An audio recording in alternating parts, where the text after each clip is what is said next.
And putting dealers and banks against each other is going to be how you save more money than the best negotiator in the world. So we don't do pre-approvals unless they're soft credit pull. If they're soft credit pull, we'll use the pre-approval to budget, because the only purpose of a pre-approval is to budget. Who's a homeowner? Type me if you're a homeowner. You know you got a pre-approval, or you got pre-approved for your mortgage to budget. They told you based on your credit, based on your income, you could afford this much house, 300,000, 400,000, 600,000. They told you this is what your interest rate would be. This is what your monthly mortgage payment would be with taxes and insurance. So the only purpose for pre-approvals is budgeting. So now, when you don't, the reason why I hate bad pre-approvals, in my book I call them restricted pre-approvals, is because one, they're going to activate the rate shopping window. Thanks, Dawn. The rate shopping window is a period of time that the credit bureaus give you to let multiple banks and lenders access your credit with a hard pull to compete. So within a 14-day period, you can have 20 banks access your credit, give you their best rate, so that you know you got the best rate because you created competition. Now, once you activate the first hard pull, the clock starts ticking. The clock starts ticking. And when you start, even see, you think this is your bank. It's not your bank. You don't own it. We don't own these banks. These are for-profit companies. Just like somebody said to me the other day at the gym, hey, I went to my car dealer and they told me this. I said, you own a car dealership? He said, oh, no, I meant the dealership that sold me the car. Okay, use those words wisely, because it's not your dealership and it's not your bank. These people would not even want to know you if you weren't giving them money. So now that you actually know the truth and you're aware of what that is, let's start putting these people against each other so you can find out that these people aren't truly your friend. So the way we do it, I have a strategy I call the bank bidding war. This is what the credit bureaus allow. Again, you can Google Experian rate shopping, and you'll see an entire blog post that Experian put together saying how they allow you to rate shop with the hard pull. And at the end of the window, as long as you have multiple lenders within that period of time, not multiple dealers, not dealers running your credit, lenders, independent lenders, banks, credit unions, you're fine. At the end of the window, it's going to weigh on your credit like one hard inquiry. So if one hard inquiry would have lowered your credit score 10 points, 20 hard inquiries are going to lower your credit score the same 10 points, because they see you're shopping for your rate. You don't get penalized for being diligent. You get rewarded, because they know if you're shopping for your rate, you care about the $2,000 and $3,000 and $5,000 in your loan that you could save by getting the best interest rate. So we do this after we find our car, Philly Speed, because once we find our car, first of all, let me say this one thing. We separate who we buy our car from who we get our loan from. These two different people, because whoever wins the bid gets our loan. Whoever wins the bid gets to sell us a car. It's not the same person. It's not the same companies. What's up, Sheila? Good to see you, Sheila. So this is so once we find the dealer who's going to sell us the car, they win the bid, used car, new car. We now lock that car up with a deposit. Now we come home, we do all our rate shopping online, banks, credit unions, online lenders. I have resources in my book where you have online credit unions. Let all these people compete. Then we call the dealer and we see if they can beat it. This is how we guarantee that we're not paying 7.2% interest when we could have been paying 5.9% interest. We're not paying 6.9 when we could have been paying 5.19. That's big money. And I know you haven't been taught that. You've been taught, oh, let me just focus on this, my monthly payment. That's one of the worst things you could do, is being a payment shopper. Being a payment shopper. Hey, give me the $400 a month for this car. We got a deal. It is one of the, and in fact, that's the first video I made on TikTok that really introduced me to the world. It's the worst thing you could do in a car dealership. Just say, get me to this payment, we got a deal. Payments they can manipulate. $400 a month on a loan is 5 years, $20,000 on a regular loan. There could be $30,000 on a lease, $35,000 depending on the car. On a lease, could be 18,000, 15,000 with bad credit. $400 a month. There's so many ways to get this $400 a month. So you don't want to be mixing these things. You want to separate your loan shopping from your car shopping. And it's easy when you're paying cash. Cash buyers don't make these mistakes. Cash buyers still overpay. They don't get, unless they're bidding, but they don't make the mistake of mixing their payments and thinking, wow, just because I got a good monthly payment means I got a good price on the car. Absolutely not. You could have a great monthly payment, but you paid a terrible price for the car. Two totally different things. That's why we separate them. Go ahead, Dolan. I see a lot of questions coming in. Let's go. We'll keep more coming. Let's go. You ever had bad? Okay, let's go to the next question. I don't even know what that means. I don't even know what that means. Go ahead, Dolan. Next question. Maybe it was a typo.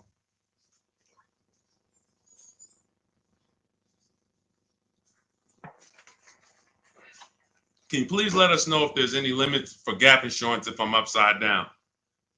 It depends on on the coverage.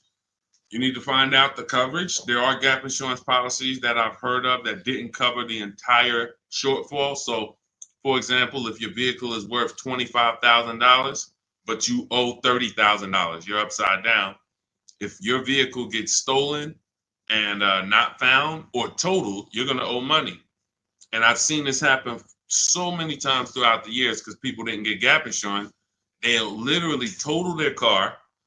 And then so now you got a horrible life event that happened. You got into a car accident, and then you get a bill.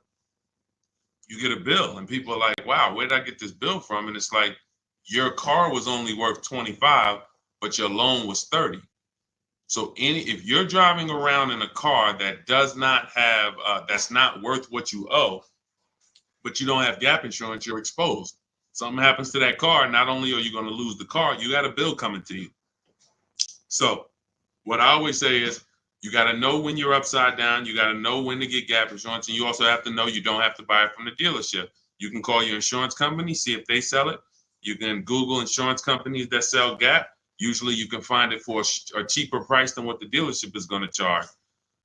But some of the worst, it's insult to injury. It's not many things like losing your car and then getting a bill on top of that. That's almost as bad as like having a car that's breaking down and then you got to fix something on it, but you still have a car payment. So the car doesn't drive, transmission's out, but you still got to make a payment every month. It's like, those are two of the toughest things. So know when you need gap insurance. Don't skip that. That's not a smart decision at all. But then check the coverage too, because he's asking about coverage. Check how much coverage. Do you have $15,000 of coverage? When you get your gap insurance policy, ask how much is covered if, God forbid, the vehicle is totaled. Go ahead, Dolan. All right. Hey, what's up, MT? I'm in the market to lease my first Mercedes. I'm looking for an S580E. Make sure you get multiple offers. So let me give you an example of somebody who shops for a luxury car, gets multiple offers, and this was an electric BMW. Where's Teddy's deal? Teddy got a $73,000 BMW i4 M50. He said he got 10 offers. Now we use a process in my book, it's called the 25 to 5. When you're getting a new car or a lease, you're reaching out to new car dealerships. And the reason why the strategy is called the 25 to 5, because we're going to connect with 25 dealers online. It takes us 20 minutes. Using my email scripts, we're going to get 5 offers. So it's 25 connections, 5 offers, 25 to 5. Now, some people you'll see they've gotten more offers using the strategy. In Teddy's case, he said, I received 10 offers. I only used the scripts provided. Closed on a 2024 BMW, $73,000 MSRP, $856 a month. Now, Here's what I always say, and Teddy is going to confirm this. When you properly shop multiple offers, you are going to see a wide range. If you shop the right way, your best offer should be $150 to $200 apart, at least that different. So your highest offer should be at least close to $200 apart from your best offer. And sometimes it's even more than that. So in Teddy's case, you can see the dealer's initial offer came at $937 using the counter offer calculator, which I have in my book. You get access to this calculator where we put all our offers in, and then it spits out the counter offers based on the best offer we received. He said I counted at 829. He came back at 856. That's where he closed the deal at. So 856, $73,000 vehicle. That's a 1.1% lease. The way you judge your leases is you divide the monthly payment into the total MSRP, and that gives you what the percentage is. So he got a 1.16% lease. But here's what's very important. My highest offer during this process from a different dealer was 1123. 1123, even after his counters. So when I tell you that 80% of dealers are overpriced, had he been inside that dealership that was 1123 trying to negotiate, it would not have mattered how great of a negotiator he was. The 1123 dealer is not coming down to 856 because the 1123 dealer is an 80% dealer. They're not going to sell the car if they can't make a certain amount of money. And that's what the 80% do. They'll discount and say, that's the best we can do. They're not lying to you, but it's not the best their competition is willing to do. So if you're in a dealership that's an 80% dealer, this is why I said at the beginning of the stream, negotiators lose all the time. Great negotiators who don't use a bidding system lose all the time. I don't care if you're in sales. You say, Deshone, I've been in sales. I negotiate for a living. You lose all the time because there's no way for you to know the bottom of a vehicle. You don't know, is the bottom 7,000 off? Is it 3,000 off? Is it 15,000 off? What's the bottom? And the only way for you to know the bottom is to get multiple offers from multiple dealers and see the one who gives you the best offer. That's what confirms what the bottom is. So this is what you do. If you're talking about leasing an S580, this is what you do. You get multiple offers. On an S580 $100,000 car, you should see a $400 swing from your best offer to your worst offer. You might see $1,100 a month, and you might see $1,500 a month from one dealer. That is from a different dealer. That's how different it is. Now, if you want to call around and try to get the quotes yourself by the phone, you can do that. We don't do that. We use email because I believe that most people don't like talking to car dealerships. Believe it or not, there are some people who do, and God bless them. Go ahead, do your thing if that's you. Start calling around. But if you're like, you just want to be able to copy and paste and use emails, that is all in my digital book, Cars from Home, 7 Steps to Saving Time, Money, and Avoiding Dealerships. It's already 5-star rated.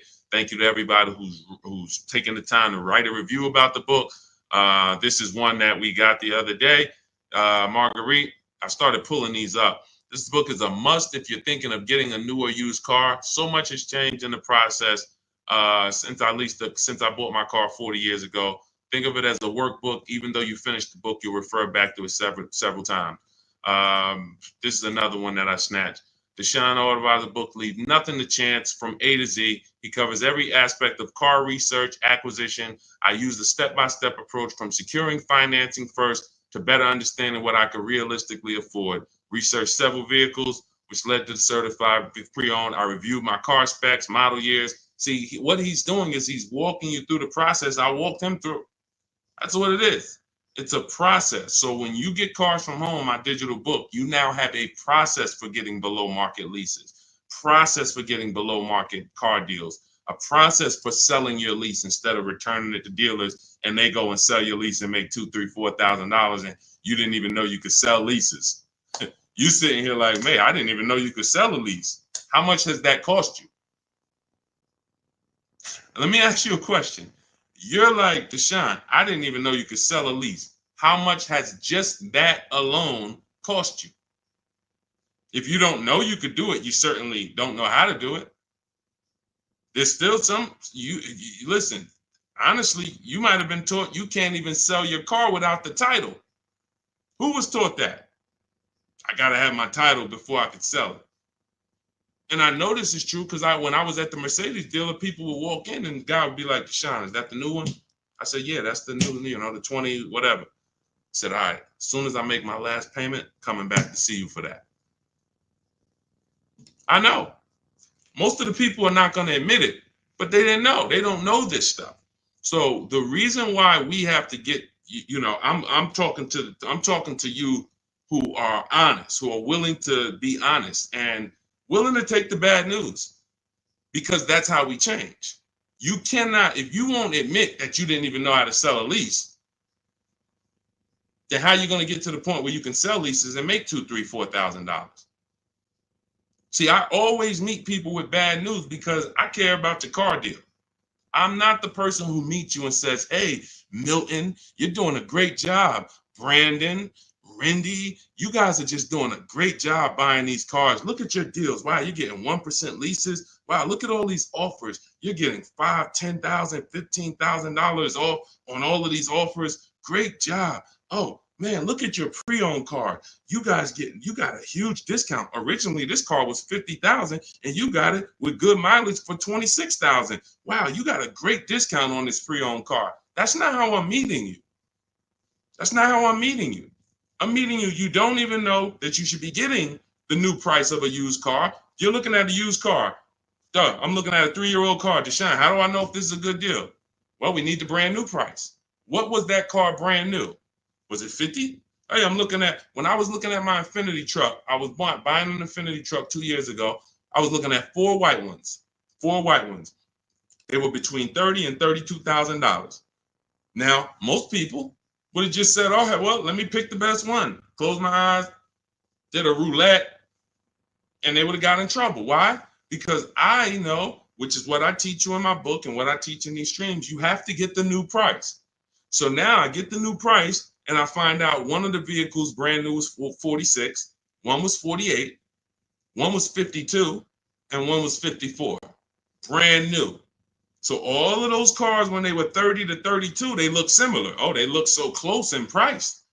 But once I understand that, oh, this one's 46, that one has $8,000 more equipment in it, the price became far. It became clear what value was the best. Somebody would have picked the $46,000 car and said, oh, well, that one they were asking the lowest price. Meanwhile, for $1,500 more, you could have got $8,000 more equipment. This is value. So these are the things when I meet you, this is how I come. Deshone, I know I made a lot of mistakes. I'm willing to hear the bad news so I can get to the good news, so I can stop making these mistakes. That's all we're here for. And if you can take that, then we're going to be fine. You're going to be just fine. I can help anyone get below market deals who's willing to unlearn. That's it. If you're willing to unlearn, you're good all day. Okay, so that's what you do, MT. Get bids, multiple bids. You need to get at least 5 bids for that Mercedes before you make a decision. Once you get the 5 bids, you'll have a clear winner.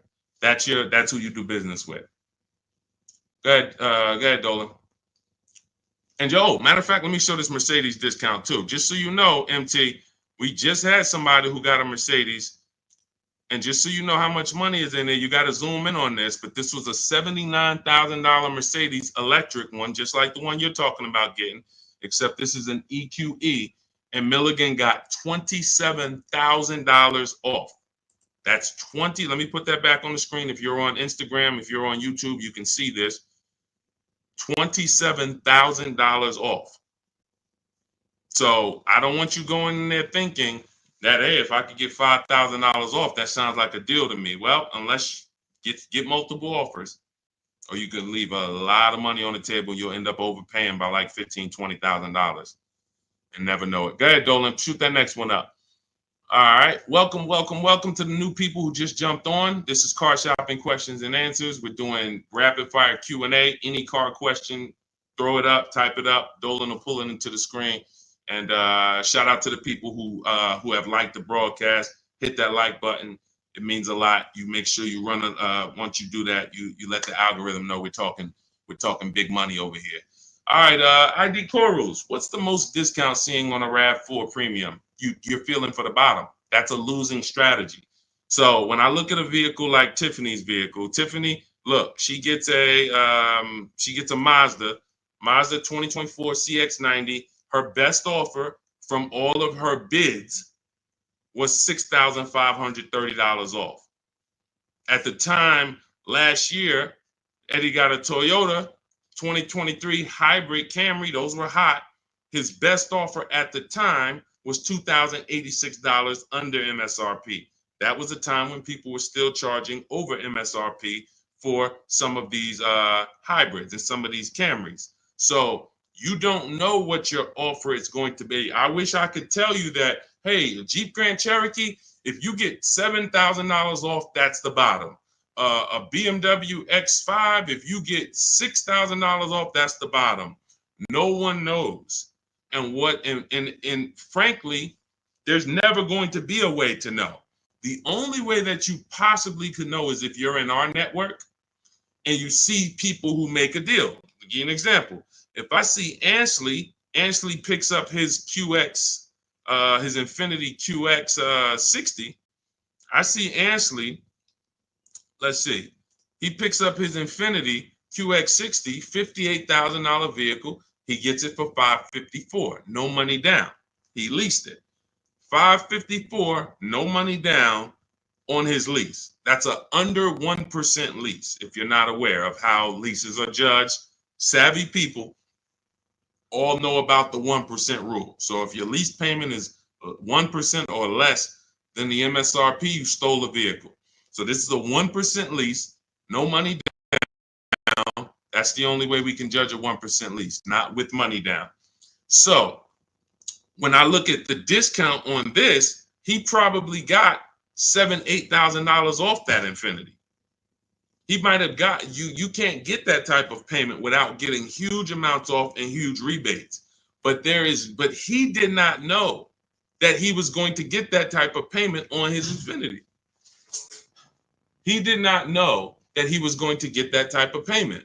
He went in, he shopped the market using our strategies. And just so you know, once you know how to do this, it only takes you 90 minutes to shop the market.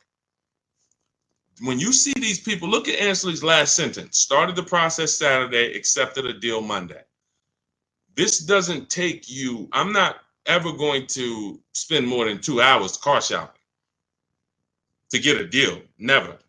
90 minutes tops, I'm going to get a below market deal on anything. So when you look at the process of using a computer, this is what they're made for. See, the problem is you're just not using computers. You're not using the internet. You use the internet for Amazon, don't you? Don't you use the internet to shop competitively from Amazon, to go on websites when you need to buy something big? You're going to the internet. But when you need to buy something like a car, you're going to the dealership, not the internet. When every dealership in America has a website that you could be reaching out to them and making them compete. But no one knows what the below market deal is going to be, Cora. It's just ID Corals. There's no way to know. We have people who, you saw Milligan, her below market deal was $27,000. It depends on the vehicle. That was an electric Mercedes. Sean's below market deal on a F-150 Lightning that he got was $20,000 off. Where's his deal? Look, Kimberly, she got a Maserati. That particular Maserati, the below market deal was $20,000 off. But as I said, Sean, $20,000 off. But Tiffany was $6,500 off. So when you see on the Mazda, so it's different for every vehicle. You have to understand that. And there's no way for you guys to know that. Unless you're in our group and then you see somebody get a car that you want and you're like, wow, if he just got 20 and he did that work, then I know the below market deal is 20. Let me go get it. But you still got to send your offers out. But there's no way to know. And when you try to guess, you get in trouble. That's what negotiators do. That's what negotiators do. They'd be like, all right, I feel like I got 7,000 off this. I think I did good. What if you could have got 12? What if you could have got 17? You're not doing good. All right, go ahead, Dolan. Absolutely applies to used cars. Our system in my book, somebody said, does this apply to used cars?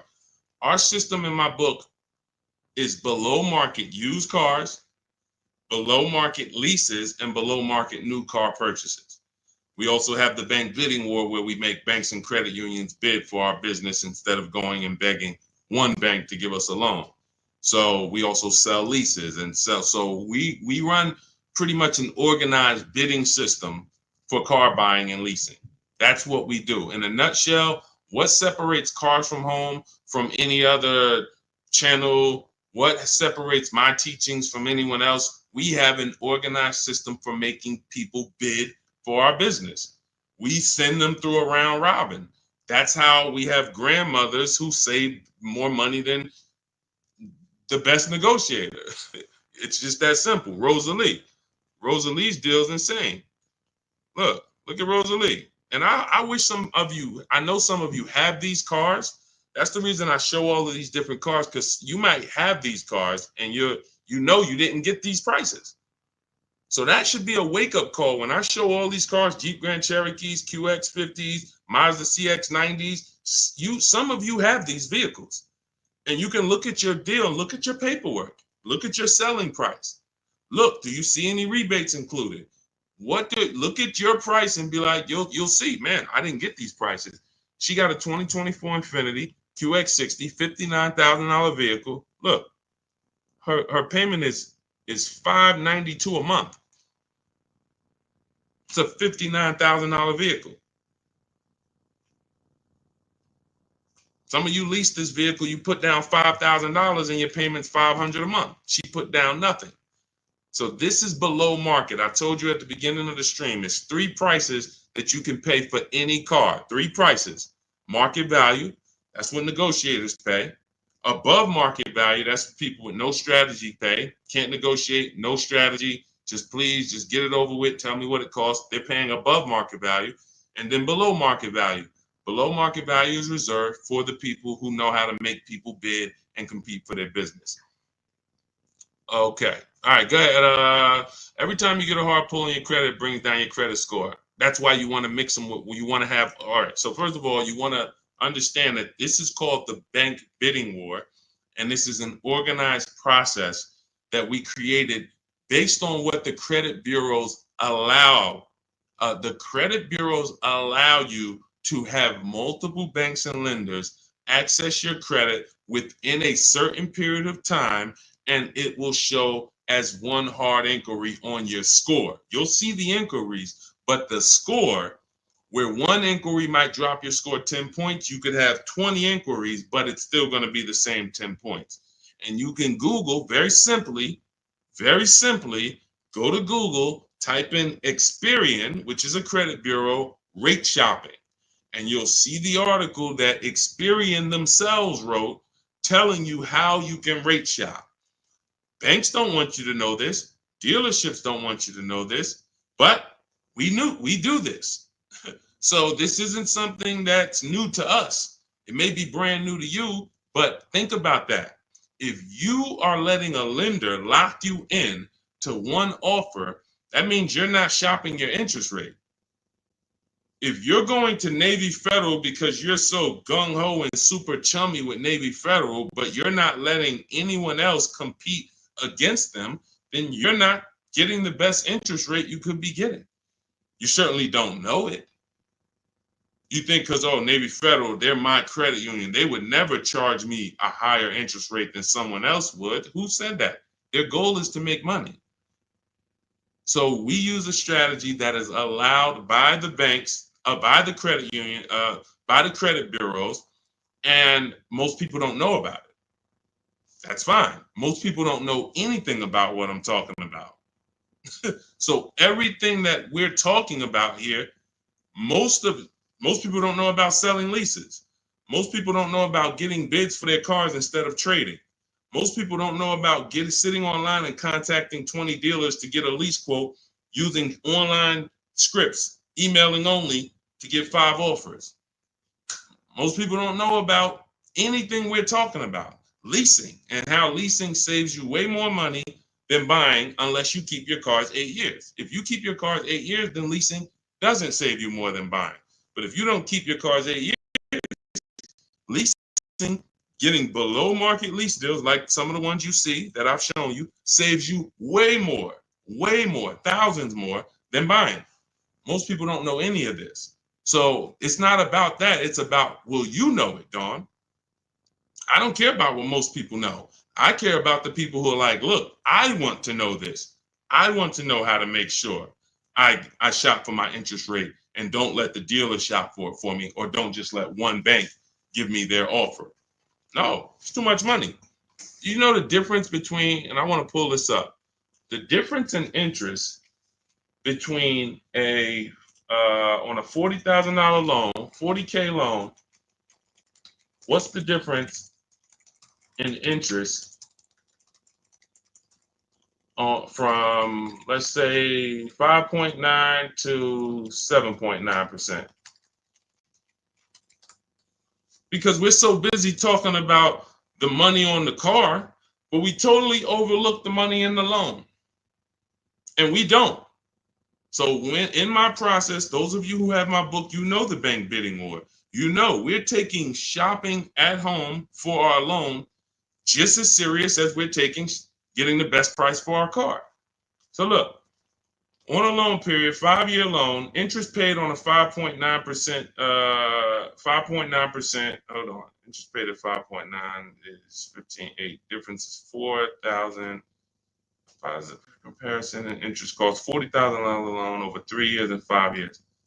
$11,000 in interest? That can't be right. Interest paid is that can't be right. Hold on.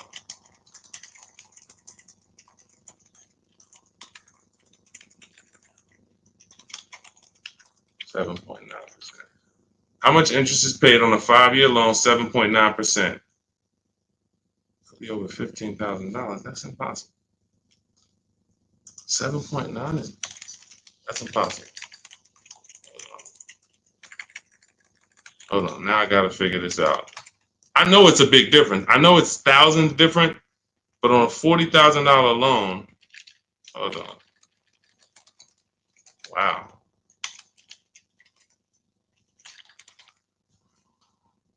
All right. So if I put in a $40,000 loan, 60 months,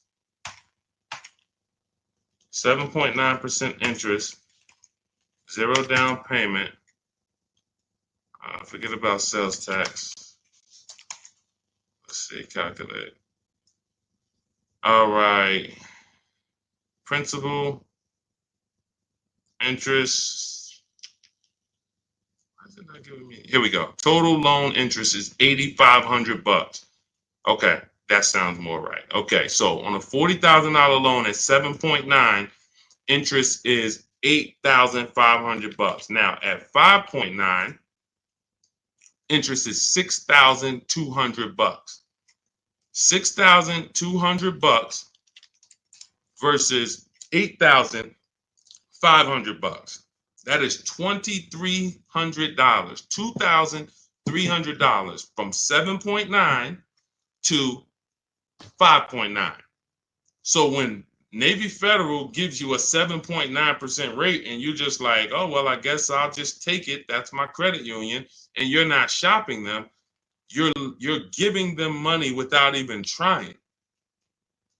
And everything we do is quick, simple from home. But you need to understand how much money you have given to these banks and dealerships by just not making them compete. You're not just magically getting big money off and saving all this money. That's just not, it's too much money in car deals. Go ahead, Dolan.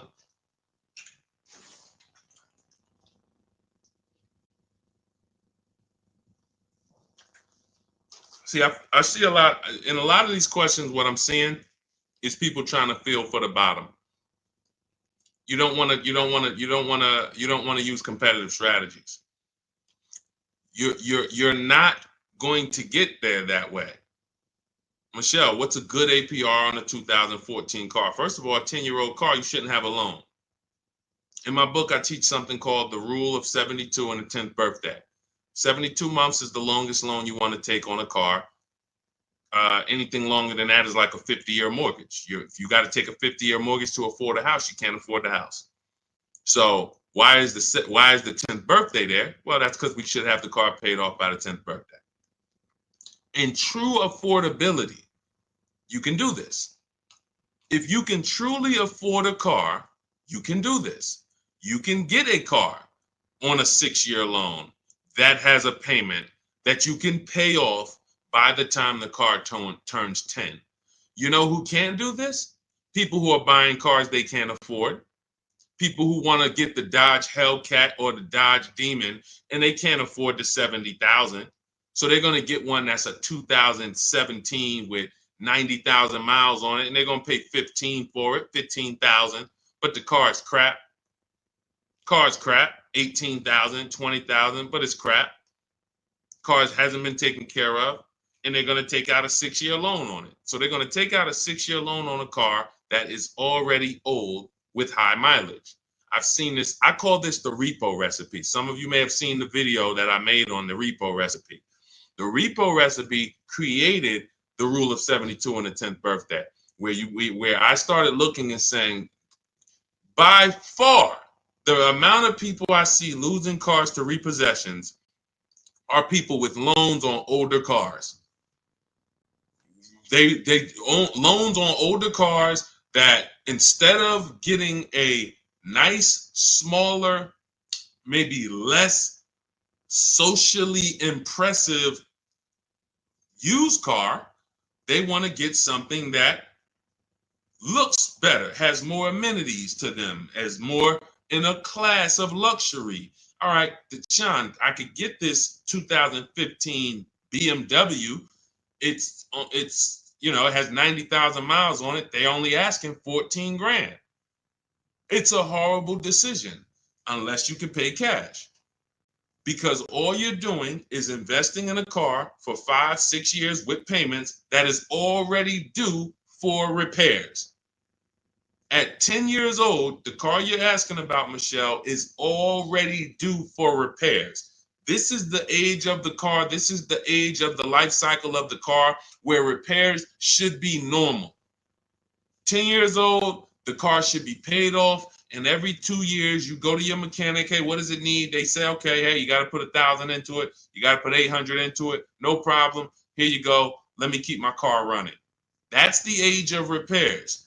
But when you're starting a fresh loan on a car that is in the age of repairs, this is what I call the setup for the repo recipe. Because you're going to now get this payment, $400 a month, $300 a month, $500 a month, whatever it is, and you now have a surprise. Hey, car's breaking down. Hey, what's this light flashing on my dashboard?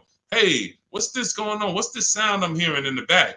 That's because you bought a car that is in the age of repair and you just bought it like it wasn't.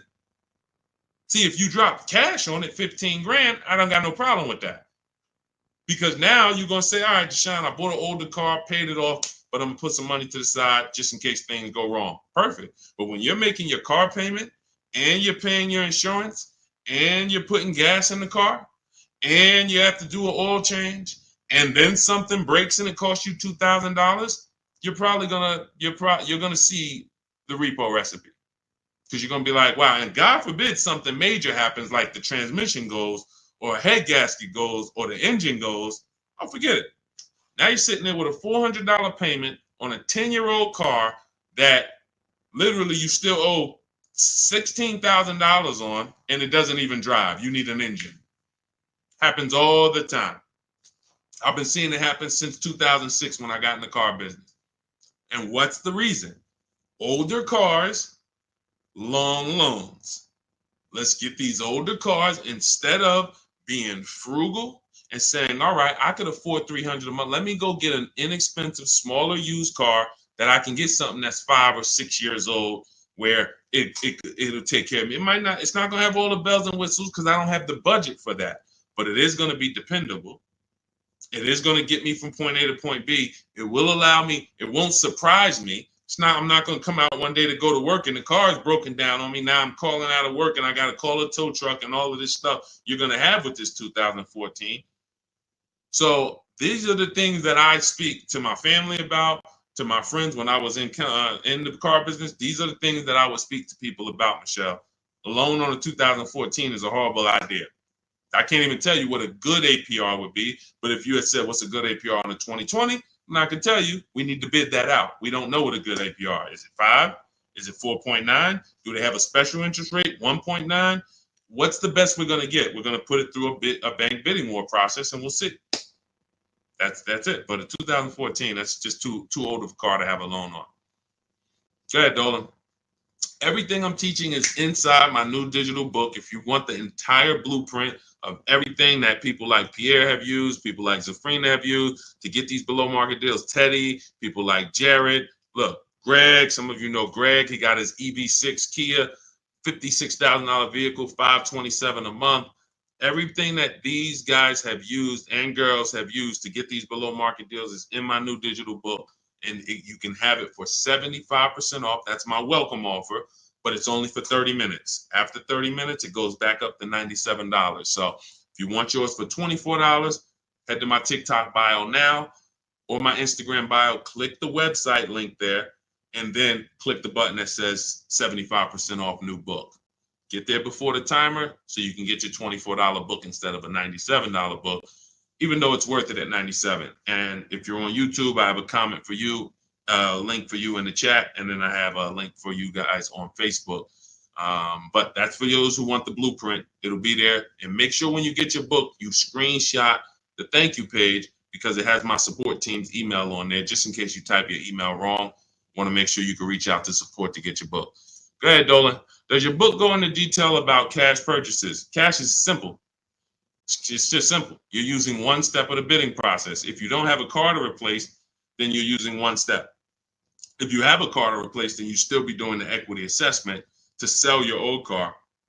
You just wouldn't need the bank bidding war because you're not financing. But for sure, if you use you'd be using the same process that Milligan used.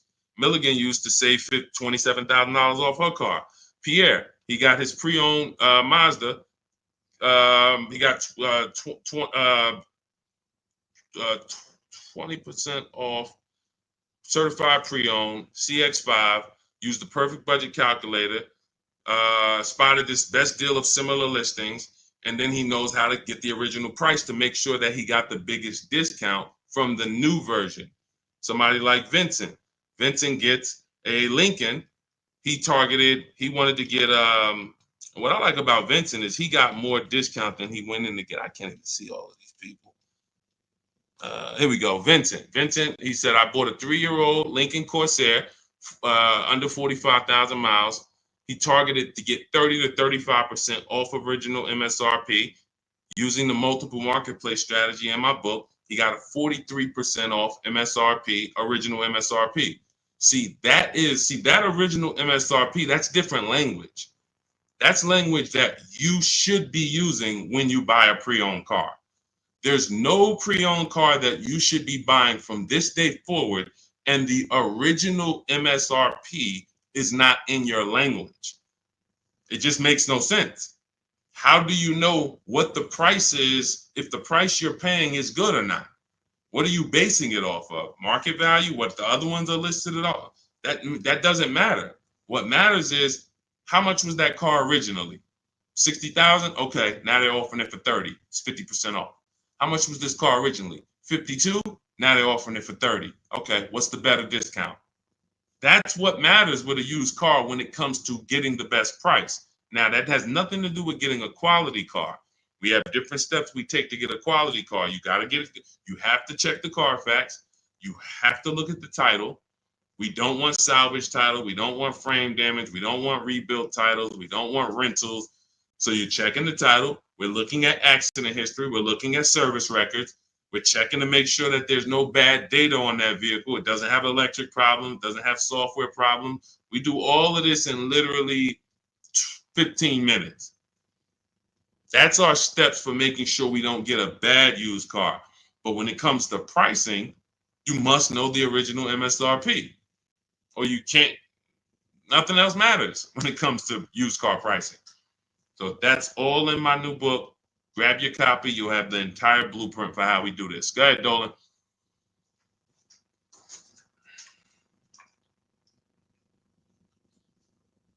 What do you do if your loan is upside down and you want to lease?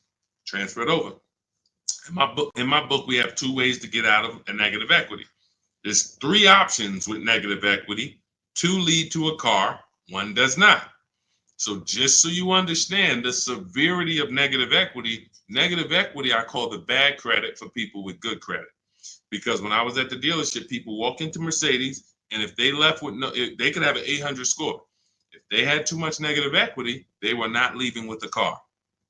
So there's only two things that I've witnessed in my career that stop people from getting deals on cars. Credit's too bad, negative equity. So that means it's a serious thing. So what I say is understand the cause. The cause, which you seem to know already, Lavis, is you should be leasing, but you buy.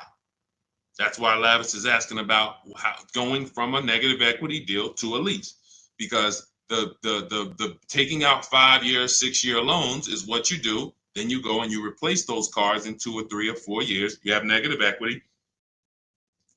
Happens all the time, especially to you who doing no money down deals. And to those of you who are putting down like 5, 10 grand, you don't have any negative equity, but you're losing that money. You're not getting that money back. You put down 5 grand, 10 grand on a car, then you come to trade it in 5 years, and you come to trade it in 3 years. You're not getting that 5, 10 grand back. You don't because it's just the car depreciates too much. So you're just throwing money at these cars that is not coming back to you.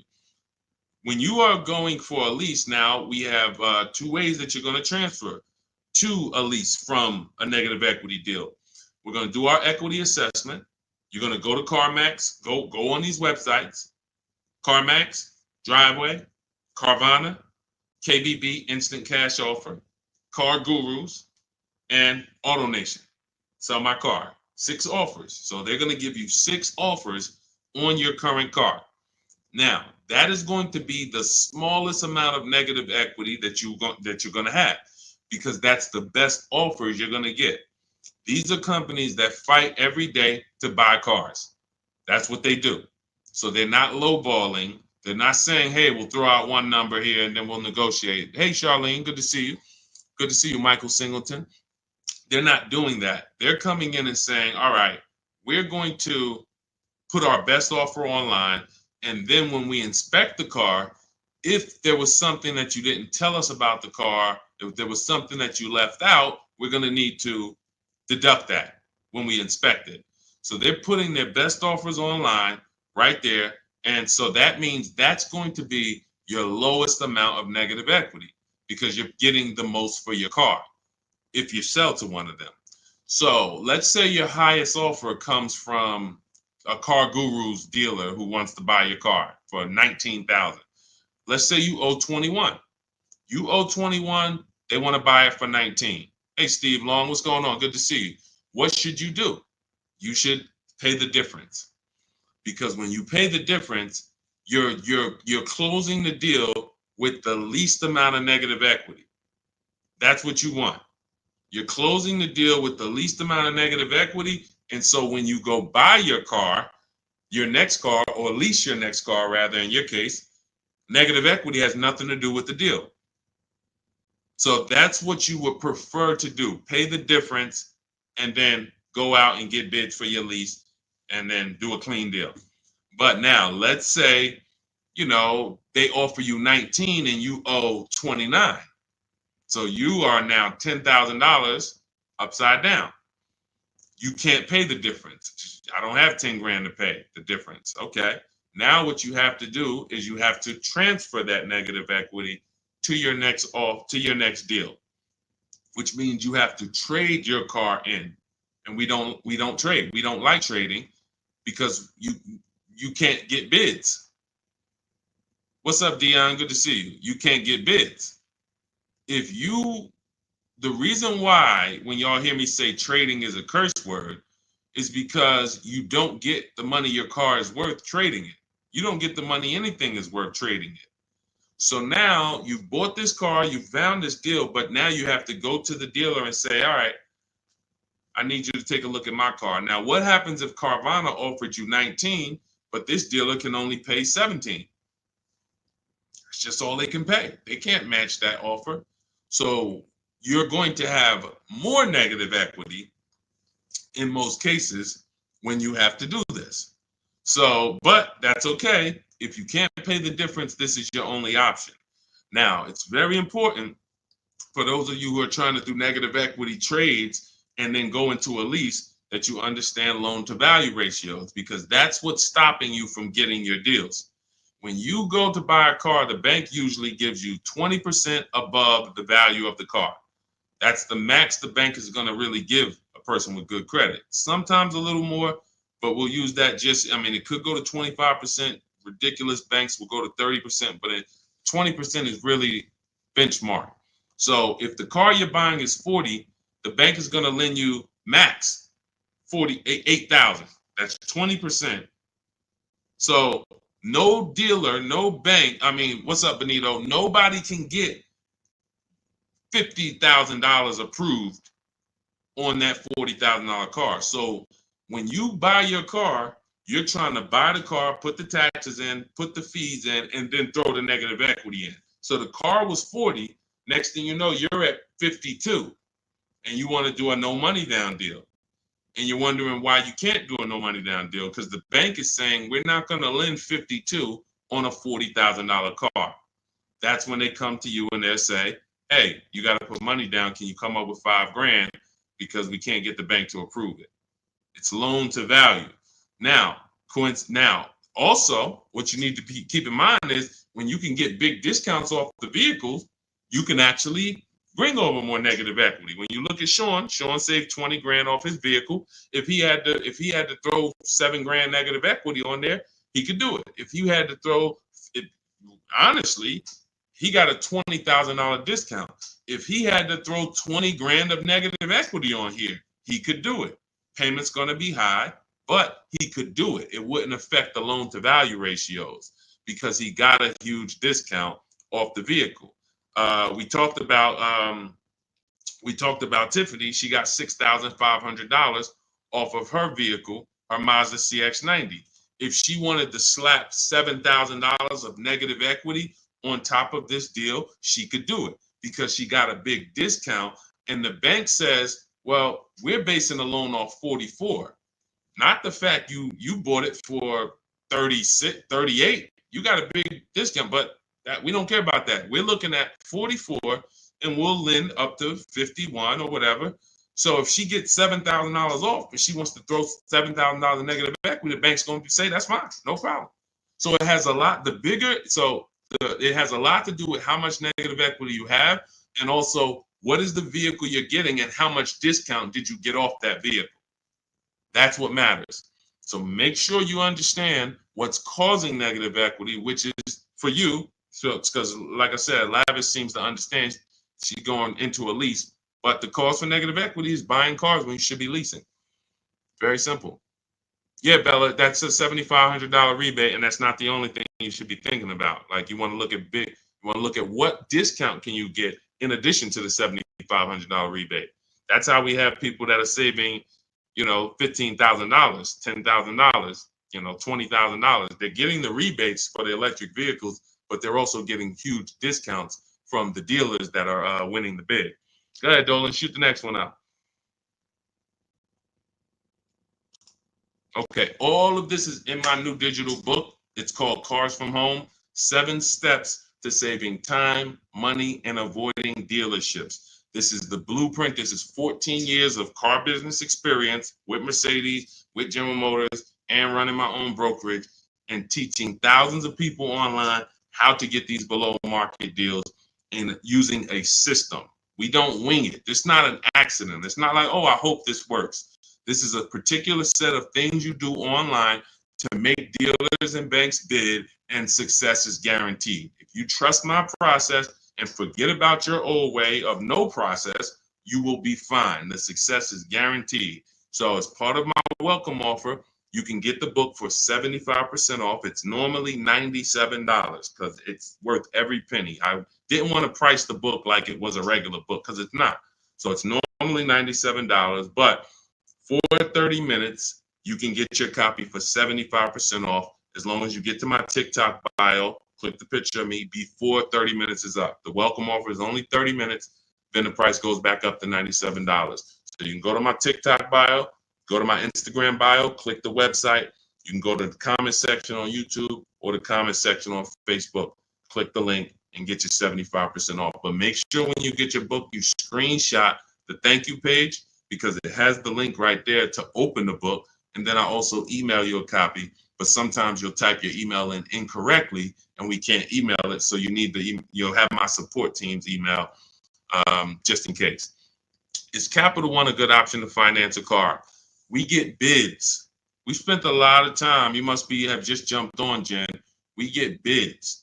There is no bank that is giving you the lowest rate. If a bank always gave you the lowest rate, they would be out of business. So when we consider what lenders, why do you think there's people in the money business? There are people in the money business. They don't care if you buy a car. I see you, Genome Hamilton. We'll get to you. Get that question from Genome on Facebook. Dolan next. So why do you think there's people who are in the loan business? They don't sell cars. Banks don't sell cars. They sell money. So when you just see the overpaying, I told you guys, it's 3 prices you can pay for anything you get. Market value, above market value, below market value. That means you can get a market value loan. That's the average. You can get an above market value loan, which is above average, 2-3 points higher than what you could have got just because you were lazy. Now you're paying not 8.2%, but you should have been paying 5.7%. But you just didn't bother. You just said, okay, I guess this is it. But below market deals come from competitive offers called bids. So when you are when Capital One should be a bank that you get a bid from. Navy Federal, Bank of America, Community Credit Union, Lightstream, everyone and anyone should be in the bank bidding war, because the more the better. So when you get my book, you get the bank bidding war blueprint. For those, every time you're going to finance a car, you would use that process to make banks and credit unions bid for your business, so that you guarantee you got the lowest rate. You don't drive off hoping you got the lowest rate when you didn't even make anyone shop. How would you have the lowest rate? There was no competition. We cannot get money off when there's no competition. The big money, the thousands of dollars off that you're seeing, is reserved for competition. This is reserved for people who make people compete for their business. That's what the big money is reserved for. Look, 4 days of leasing like a boss. Started with a Kia Telluride EX. That was my first choice. 15,000 mile a year lease, range from 642 to 753. Moved to Honda Pilot EX. All-wheel drive is choice B. Got quotes between 616 and 719 after contacting every dealer in North Carolina. We do this totally online, so Melissa's talking about the entire online process. The dealer I ended up leasing from originally quoted me 719, came down to 616 in 3 days, 0 at signing, 0.13% lease. This is what it's about. Competition. She knows she got the best price. You can't go to her and be like, Melissa, you think you could have did a little better? She's going to be like, look at all the offers I got. Do you think I could have did better? You're going to look and say, no way. See, competition is what gives you the peace of mind. Every time you buy a car, why don't you have peace of mind? Why are you driving away hoping? Driving away, oh man, you think we did all right? Should we have gotten tried to get more for the trade in? We ended up putting 3,000 down. We only wanted to put 1,500 down. This is how you're leaving the dealership. Why? Because you're not making people compete. So when you're not making people compete, you're begging for discounts. And you have no leverage to be able to compare to even know that you got the best price. You have nothing to compare it to. So when people come on the stream and they're like, hey, Deshone, I'm paying $519 a month for this car. Is that a good deal? You have nothing to compare it to. Hey, I got a 2019 Mazda 3 for $17,000. Is that a good deal? You have nothing to compare it to. But if you had seen 7 Mazda 3.3s, and then the one you got, you know, it was originally, 31,000, but you paid, 17 for it. You know this. And this stuff is simple. This isn't building rocket ships. But this is reserved for the people who care about their finances. Everyone doesn't invest. Everyone doesn't save. Everyone doesn't, take financial literacy seriously in any way. But there are opportunities that flash past all of us where we can absolutely benefit from learning things that other people don't know. If you learn how to invest in stocks better than other people, you're going to do better than other people. If you learn how to get cars less than other people, you're going to get less than other people. This is not by accident. But you got to focus. This is your second most expensive purchase. So this is only for the people who are focused. This is for you. The blueprint, everything, my book, anything I do, the streams. The streams aren't for distracted people. We can't do nothing with distracted. There's people on here right now. They've got me on one channel, playing video games on the other channel, and then eating with another hand. And they think it's hard to win like that. And we're going to talk about a $30,000, $40,000, $50,000 transaction, and you're not even really focused. So I want the people who are focused to understand your success is guaranteed. Just by being locked in, your success is guaranteed. Because we have a process that you can trust that you no longer have to wing this car buying thing. I've been in this thing since 2006. Car buying is very predictable. New cars, used cars, leases. There is nothing a car salesman is going to say or type to me or send to me in an email or send to my people that I haven't seen before. I used to have to send those same emails, copy and paste them. It's so predictable. So once you understand that, you'll understand why we're able to get these deals.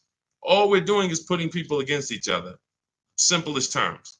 Simplest terms. But we do have some advanced stuff when it comes to leasing versus buying. Obviously, this is more advanced teaching that people don't understand. But getting the money off, it's competition. Competition. Go ahead, Dolan. Shoot the next one in. Jerome Hamilton, if I get a GM employee discount, can I get a better lease? Who knows if they're going to really give it to you? See, the problem is when you walk in and say, hey, I got a General Motors discount. All right, here, let me work you up these numbers. All right, it's $601 a month with $2,000 down. Oh, that's the GM price? Yeah, that's the GM price. How do you know that? How do you know the GM price? How do you know it's not $3,000 in rebates that I'm holding back?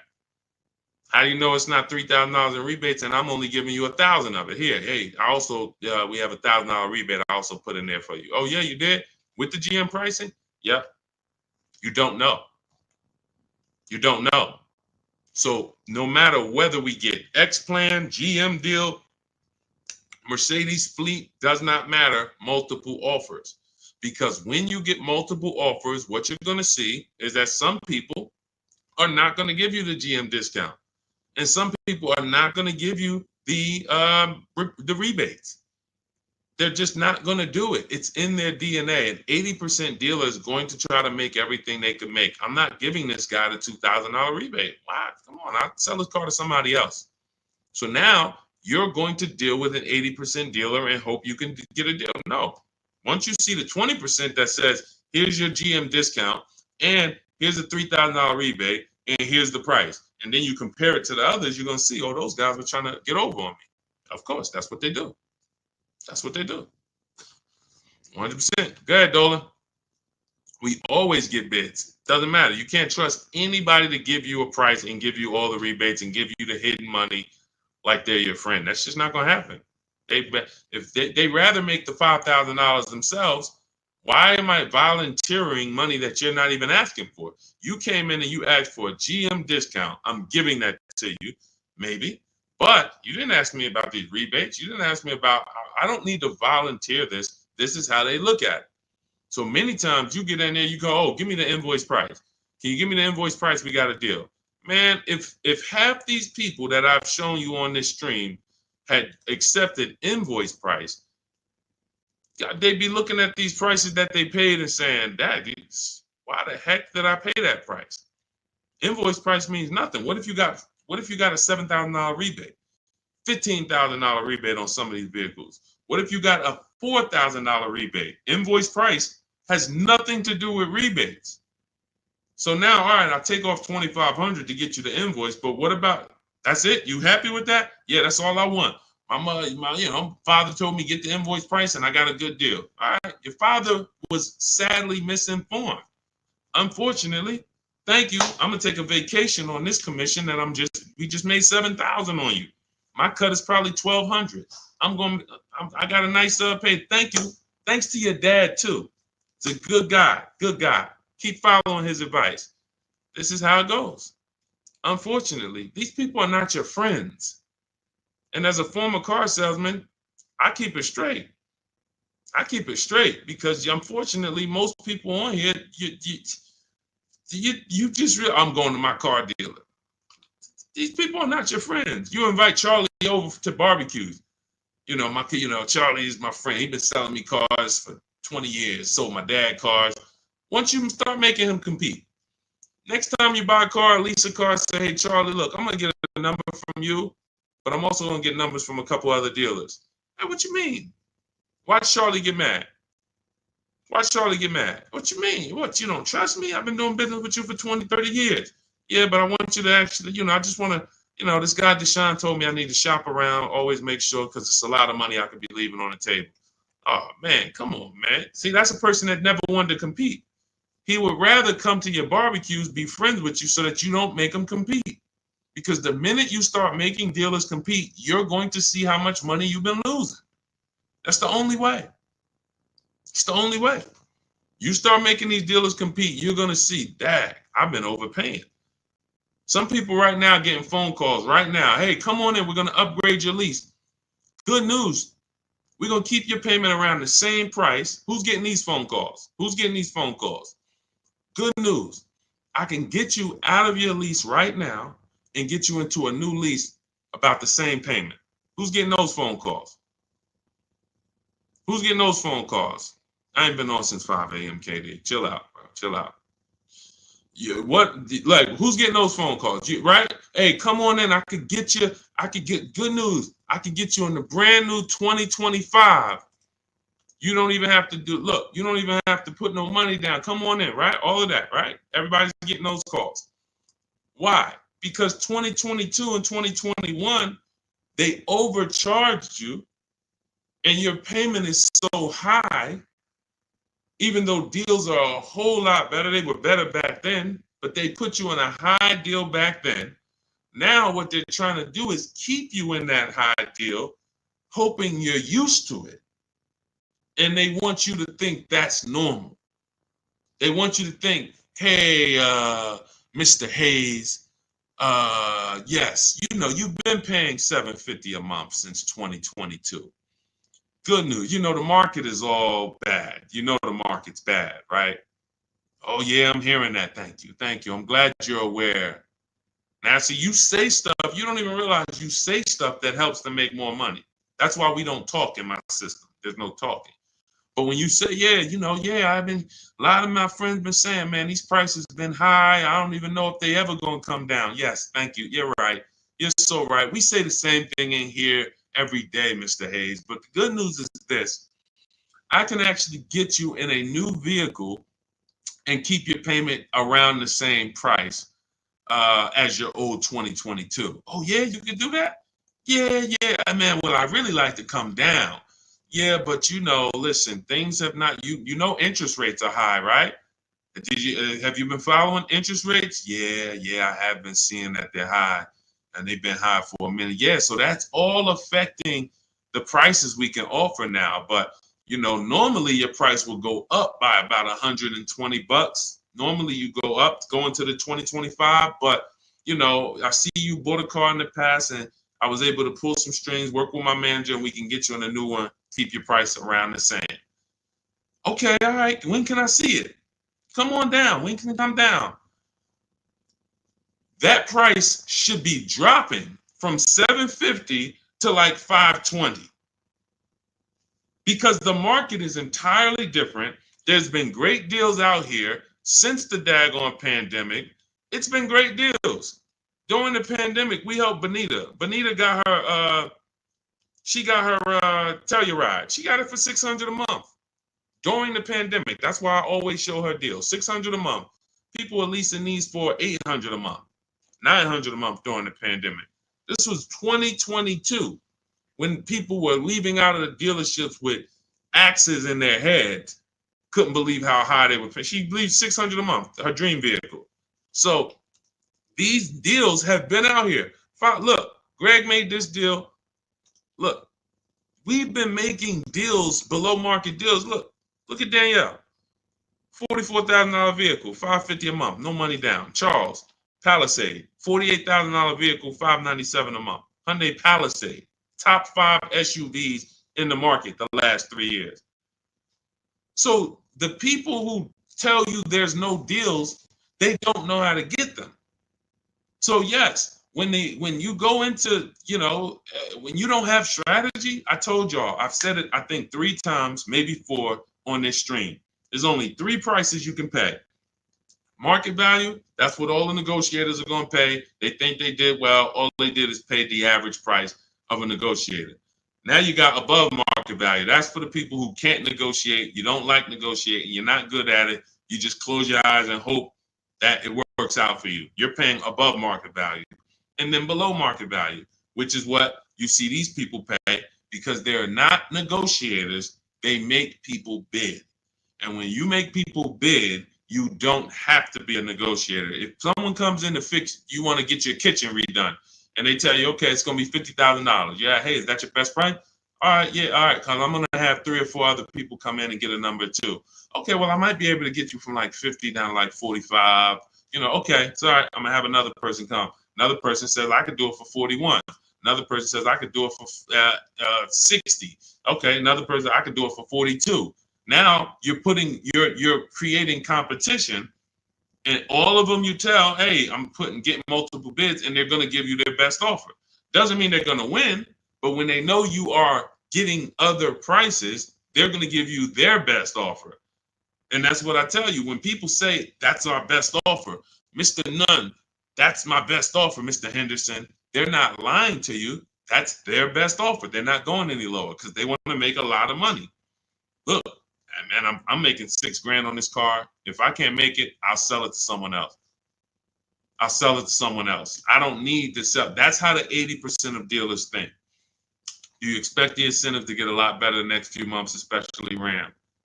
What are the incentives now? Unless you can tell me that you shop multiple dealers for Rams and you can show me 5 different offers you've gotten on a Ram, you don't know what the incentives are now. How can we wonder if stuff's going to be better? What are you comparing it to? You went into one dealer, Dodge dealer, hey, how much is this Ram? They told you and you're like, oh, well, that's expensive. 80% dealer.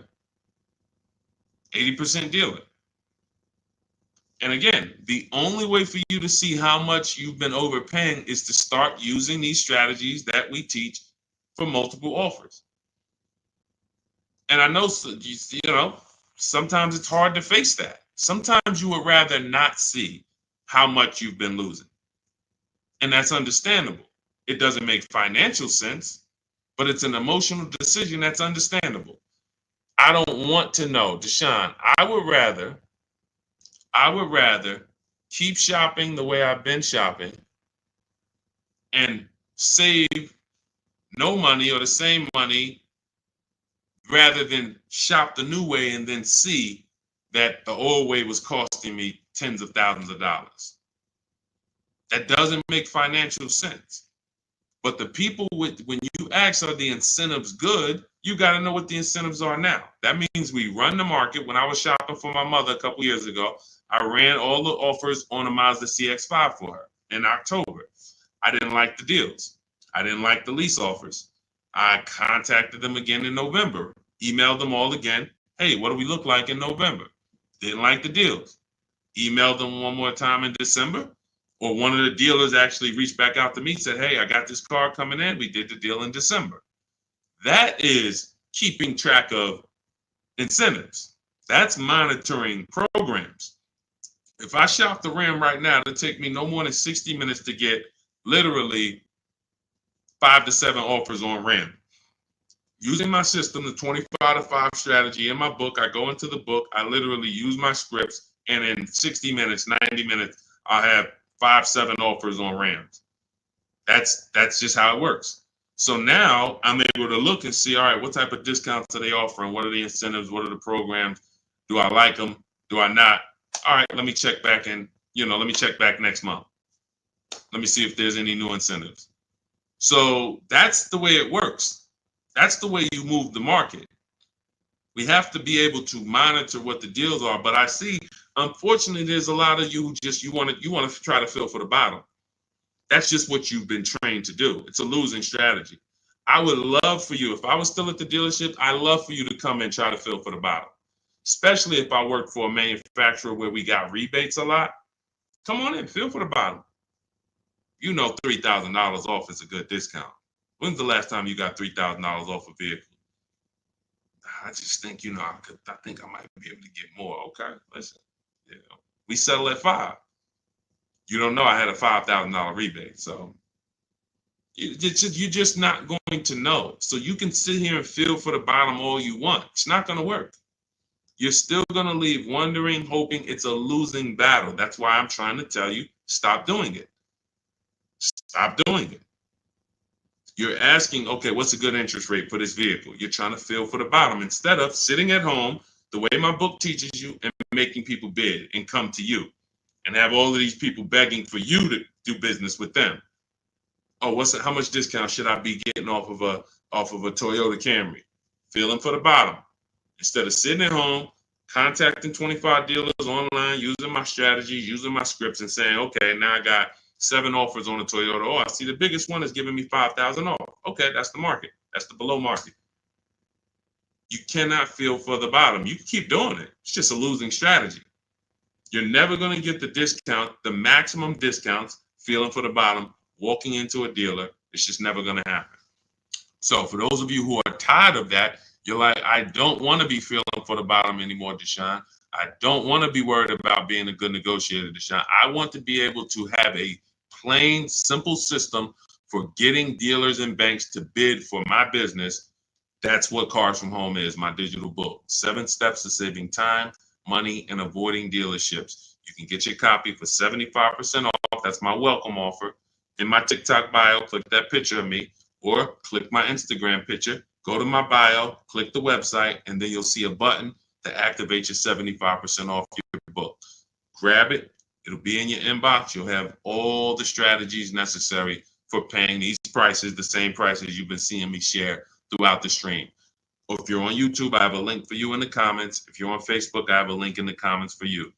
Grab your book, use it, and shop empowered. The old days are over. The days of going into dealerships, over. Spending more than 30 minutes in a dealership, over. You'll never do that again. Begging for discounts, over. Not knowing what to say, hoping, oh man, they told me don't tell them I had a trade. All of this garbage that they've been none of this stuff works because you're not employing competition. So all of those days of that's over. Watching social media videos, all right, man, let me try to remember this. All of that is over because we have the blueprint. It's already 5-star rated. You can Google it. Thank you to everybody who's reviewed the book on Goodreads. We appreciate you. We couldn't get to this many reviews and a 5-star rating without you guys taking the time to rate the book and review it. But grab your copy. As long as you get there before the 30 minutes is up, that welcome offer is only good for 30 minutes. After that, the book does go back up to $97, which is still a great price. But $24 is better than $97. So get there before the 30 minutes is up. TikTok bio, Instagram bio, YouTube comments, Facebook comments. Use the book and go win. All right? Unlearn everything you've been taught. That's the key. Leave everything you've been taught at the door. Trust this process. Success is guaranteed. All right? God bless you. I'll see you on the next stream.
Welcome to Car Shopping Questions and Answers. If you are car shopping now, or you will be in the next 6 months, I want you to type me in the comments.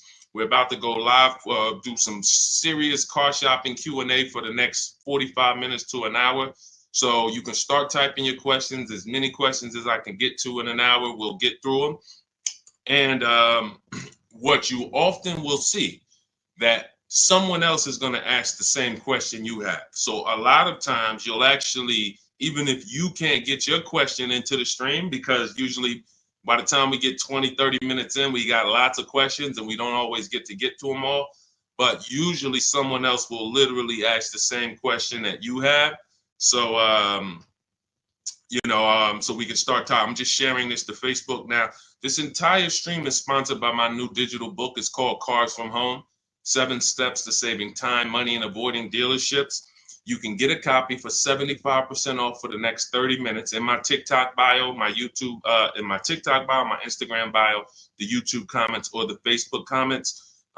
And the book's normally $97. Everything we'll be going over today will be out of that book. Every answer that I give you is out of that book. So if you want the entire blueprint and you don't want to remember the things that we're about to go over, you grab the book. And obviously, everything we're about to go over, we wouldn't be able to cover everything that's in the book. There's like 100 questions that'll be answered in that book. So let me just share this to Facebook, and we'll get started with the first question that we got from TikTok. So type your questions in as fast as possible, and type your questions in one shot. Don't do like a part 1, part 2, and because then Dolan can't bring them into the stream. Okay, Dolan, let's get going. Let's throw up the first question, please. Nora, I'm upside down on my vehicle. How do I get out or pay off early? There's 2 ways to deal with negative equity. One of them is easier. It depends on the resources you have. So you have the option to pay the difference, which means you are actually going to say, my highest offer for my car is $18,000, but I owe $20,000. That means I have $2,000 of negative equity. I'm going to pay that off. That way I can go and do a clean transaction for my next car. I don't have baggage going into my next car. And I get to maximize the value of my current car through what we call a bidding process. So we don't trade our cars. We only get bids from cash buyers like Carvana, CarMax, Kelly's Blue Book Instant Cash Offer, AutoNation, Car Gurus, and Driveway. That's 6 cash offers we get. These are companies that fight feverishly to buy cars. They pay more than dealers, and they write checks on the spot. You literally go, have your inspection, they go into the accounting department, and they come back with a check for you. This is not like selling your car on Facebook Marketplace. So they're going to pay more than dealers. So you want to make sure, if you can, you sell to them, because that's going to be the highest offer you're going to get for your car. And that's going to be the least amount of negative equity you will have. If you can't pay the difference, then you must trade. And trading is a curse word here, because you never get what your asset is worth trading. If I wanted to trade this phone, I'm not going to get as much as I would get putting it on the open market and getting prices and offers for it. So trading is a last resort. What happens is, if you can't pay the difference, you now will go shop for your new car, find the dealer willing to sell you the car at the lowest price, and then you would ask that used car manager to value your car. I do not recommend you go into the dealer and let them just mix the deals together. Write me a deal where you work in my trade-in with my negative equity. No, shop for your car, get your best offer from a dealer, new car, used car, or lease. And then once you identify the winning dealer, that's when you say, hey, can you take a look at my car? What's it worth to you? Now it's its own separate transaction. And if your payment was this $800 a month, you'll know, now what is my old car going to add to that? If my payment was $400 a month, now I know what is my old car going to add to that. And I can see what you're giving me for it, how much negative equity I'm going to bring into this transaction. And it's an easier way to understand the numbers. You don't want to be mixing transactions if you don't have to. And the key to understanding negative equity and the cause is you don't lease. That is the cause. The only way you're having negative equity is you continue to buy cars, but you're not a long-term person. You trade them in or replace them before the loan is paid off, and someone taught you not to lease. So you're going to continue to be in this repetitive cycle because you don't lease. There are emergency situations where you need to switch cars, but if you're not keeping your cars 8 years, this is rule number 1 in my book. You should be shopping for below market lease deals, not for purchases. So that's your 2 options. Decide which one you can do, and then you make your move. Now, and also keep in mind, you have loan to value ratios when you have to transfer. The bank's only going to approve about 20% of what the actual new car price is. So whatever car you're buying, if you're buying a $30,000 car, the bank's only going to approve 20% more than that. They're not going to allow you to slap $10,000 on a $15,000 car, because they're only, they have loan to value ratios. So what you want to do, if you have a large amount of negative equity, you want to shop for cars, and you want to shop for cars that you can get big discounts off of. There's certain cars that have rebates. They're not listed. But in my system, what I do is I teach you how to get bids on cars. We have some people, I'll show you people who've gotten $15,000, $20,000, $30,000, $27,000 off. I'm not going to exaggerate. The biggest discount we've helped someone get using our strategies is Milligan on her Mercedes-Benz. She got $73,000 EQE, and she paid $51,000 for it. 54. It's $27,000 off. I got it up here. So if she had, let's just say she had $15,000 in negative equity, it's no problem. She's not going to blow out the loan to value ratios because she got a huge discount off the new price. So it's going to fall within the bank's parameters. But I hate negative equity. I call it the devil to your car deals. I call it the bad credit for people with good credit. So it's important that when you get out of it, you know what the cause is, because if you don't know the cause, you'll be in negative equity again in 3 years. Most of you who have negative equity, you should be moving from a purchase into a shopping for below market lease, and stop tying up your money in these cars, and you'll never have negative equity again. 8 long-term people who keep their cars 8+ years, you never have negative equity. See, that's, there's a reason for that. I'm keeping my car, I'm paying it off, I'm beating depreciation, I'm getting all the money out of my car. Short-term people should not be buying their cars. Go ahead, Dolan.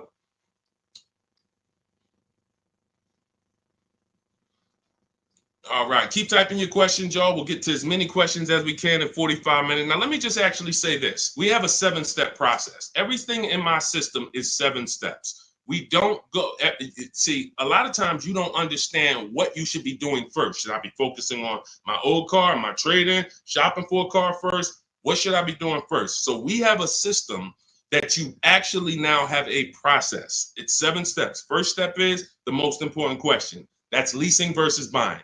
How are you going to beat depreciation? Because you're about to buy a depreciating asset. If you buy a depreciating asset with no plan to address or beat the depreciation, you are going to lose like everyone else loses. So we need to see, am I going to beat depreciation with a long-term purchase, or am I going to beat depreciation with a below market lease? Long-term purchase, I got to tie up my money. My money's going to be in the car 3 years, 5 years, 6 years, but over time, the depreciation is going to cool off. I'm going to have a vehicle that doesn't depreciate much. Who has a vehicle that they've had for more than 10 years? Type the number of years you've had it in the comments. If you had a vehicle for 10 years, type 10, 12. Even if you had it for more than 8, let's go 8 because it's called the 8-year rule. If you've had it for more than 8, type the number of years that you've had your vehicle in the comments. Let's see how many long-term people we truly have, because not a lot of people are long-term. Like every time I ask this question, we don't get a lot of people that's like, yeah, 8 years, 10 years, 12 years, 15 years. Look, we don't have many people that can say they even have a car on here that they've had for more than 10 years, more than 8 years. But you're tying up all this money in these cars, and then you're going and you're replacing them in 5 years and 6 years. And look, Sharon, 14 years. God bless you, Sharon. That's a long-term person. Look, Ray Johnson, 9 years. That's a long-term person. So they don't have to worry about depreciation. Their car right now is worth the same amount it'll be worth about a year from now. If Ray's car is worth $9,000, a year from now, it's going to be close to 9. He's beat depreciation. So if you're not buying cars to beat depreciation, you shouldn't be buying them, because you're not going to beat depreciation in the short term. You can't. It's impossible. The only way to beat depreciation as a short-term buyer is to get below market leases, because you're never tying up your money in that car. not regular leases, below market leases. Big difference. Go ahead, Dolan. I see we had a question come from TikTok. Let's throw them up.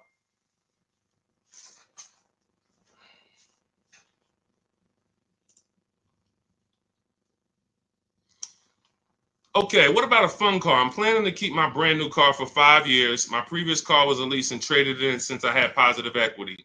That you're going to lose. Keeping a car for 5 years, a brand new car for 5 years, you're going to lose. And I'm going to show you how big you're going to lose by doing this. You can't keep a car for 5 years. If you're telling me you plan to keep a brand new car for 5 years and then replace it, this is the depreciation curve.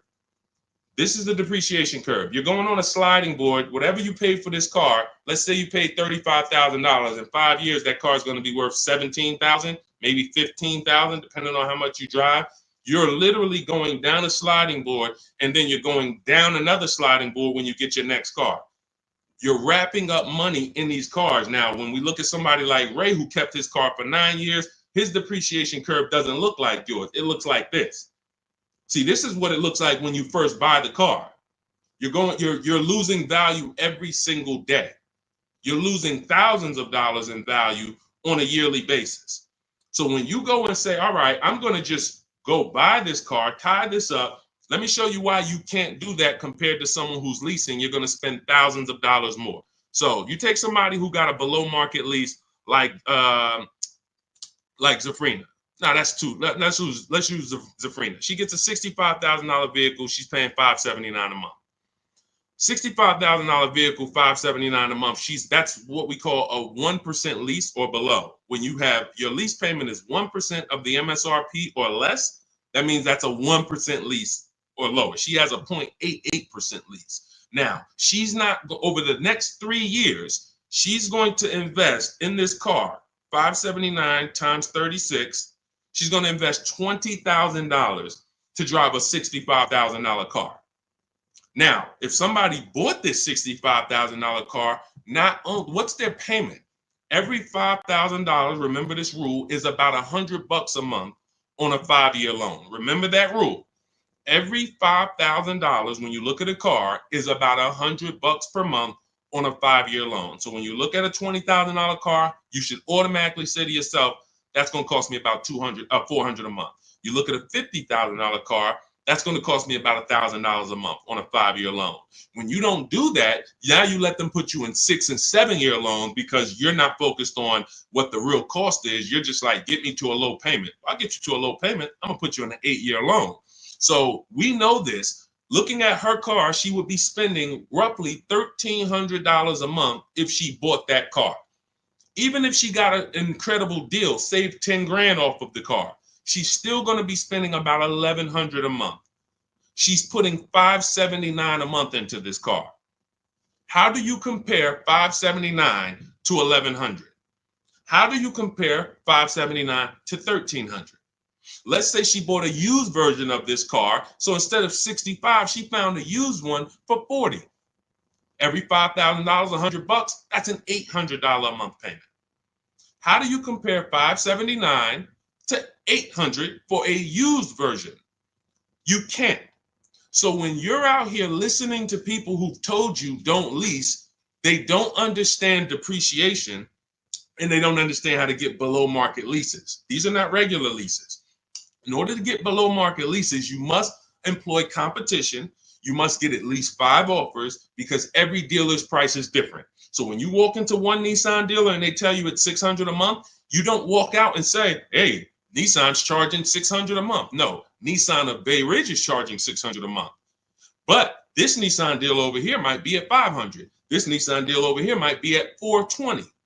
You need to stay at home, get multiple offers. You can do this my way through email using the systems in my book, or you can do it your way calling around and get multiple offers. But once you see how different these offers are, you'll realize how many dealers have been ripping you off. And 80% of them do this. 80% of them, their best offer is not going to be below market. They're going to make a certain amount of money or they won't sell the car to you. But we find the ones who will. All of this is in my new digital book, Cars from Home. It's called Cars from Home, 7 Steps to Saving Time, Money, and Avoiding Dealerships. You can get a copy for 75% off for the next 30 minutes in my TikTok bio, my Instagram bio, the YouTube comments, or the Facebook comments. You'll have everything we teach step by step. You can Google the book, Cars from Home. It's already 5-star rated. We've already got tons of people using it, talking about it. And this is what I want for you. I don't want you paying above market or market value like everyone else is paying. You need to be paying below market value. And the only people that pay below market value are people with strategy. Okay, so I would tell you, Kitty Cafe, the first thing you need to be concerned with is actually leasing and not buying. You said you were a leaser. See, and oftentimes people who go from a lease to a purchase, I'm sorry to say you didn't get a good lease deal. Because if I'm paying, think about what Zafrina's paying. Let's continue to use Zafrina as an example. If Zafrina's paying $579 a month for a $65,000 car, $579 a month only gets her about $28,000. Let's call it $30,000 on a loan. So for her to go and get the same $579 payment, she's going to only have about $30,000 to spend on a car. If she goes with a 6-year loan, maybe she can get like a $33,000, $34,000 car. That's it. That's her loan. So she's going to have a hard time going from a $65,000 vehicle to a $35,000 vehicle. Most likely she's going to get something used. It's going to be older, and she's going to be like, wow, I'll just keep leasing. But if she was paying what other people are paying for this same Jeep, which is probably, I would say a lot of people for the same Jeep would probably be paying about $800, maybe $900. People with no strategy, they're probably paying $900 a month to drive this $65,000 car. It's easy to justify. So they're paying $800-900 a month. Then yeah, she might say, well, maybe I'll just buy something because I'm paying almost $1,000 a month to lease. But that's the difference between a below market lease and an average lease. There's a big difference. All right. Go ahead, Dolan. Next question. The leasing versus buying thing is really, really what's hurting a lot of you. The leasing versus buying thing and the not getting below market leases. There's so many bad things about what's been out here with leases. It's horrific. I spend every day putting out information trying to dispel this. But I realize there is so many voices that have told you guys things. But here's the thing. I talk numbers and I show numbers. If you pay attention, the people who tell you about leasing never talk numbers. They never show you numbers. All they do is rent. Leasing is renting. Leasing limits you. You limit, they pick your mileage. You pick the mileage. It's so much bad information. But I've been leasing since I'm 22 in the car business. Got my first lease, Pontiac G6, $20,000 vehicle. I was paying $256 a month for it.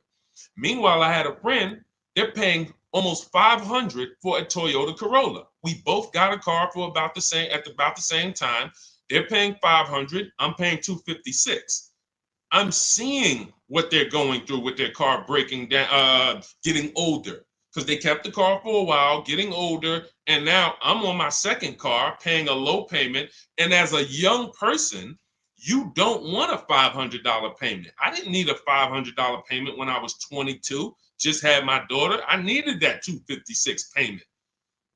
They had just had a family too, but they got to come up with $500 a month to drive about the same price car. The Corolla and the Pontiac G6 at that time were about the same price.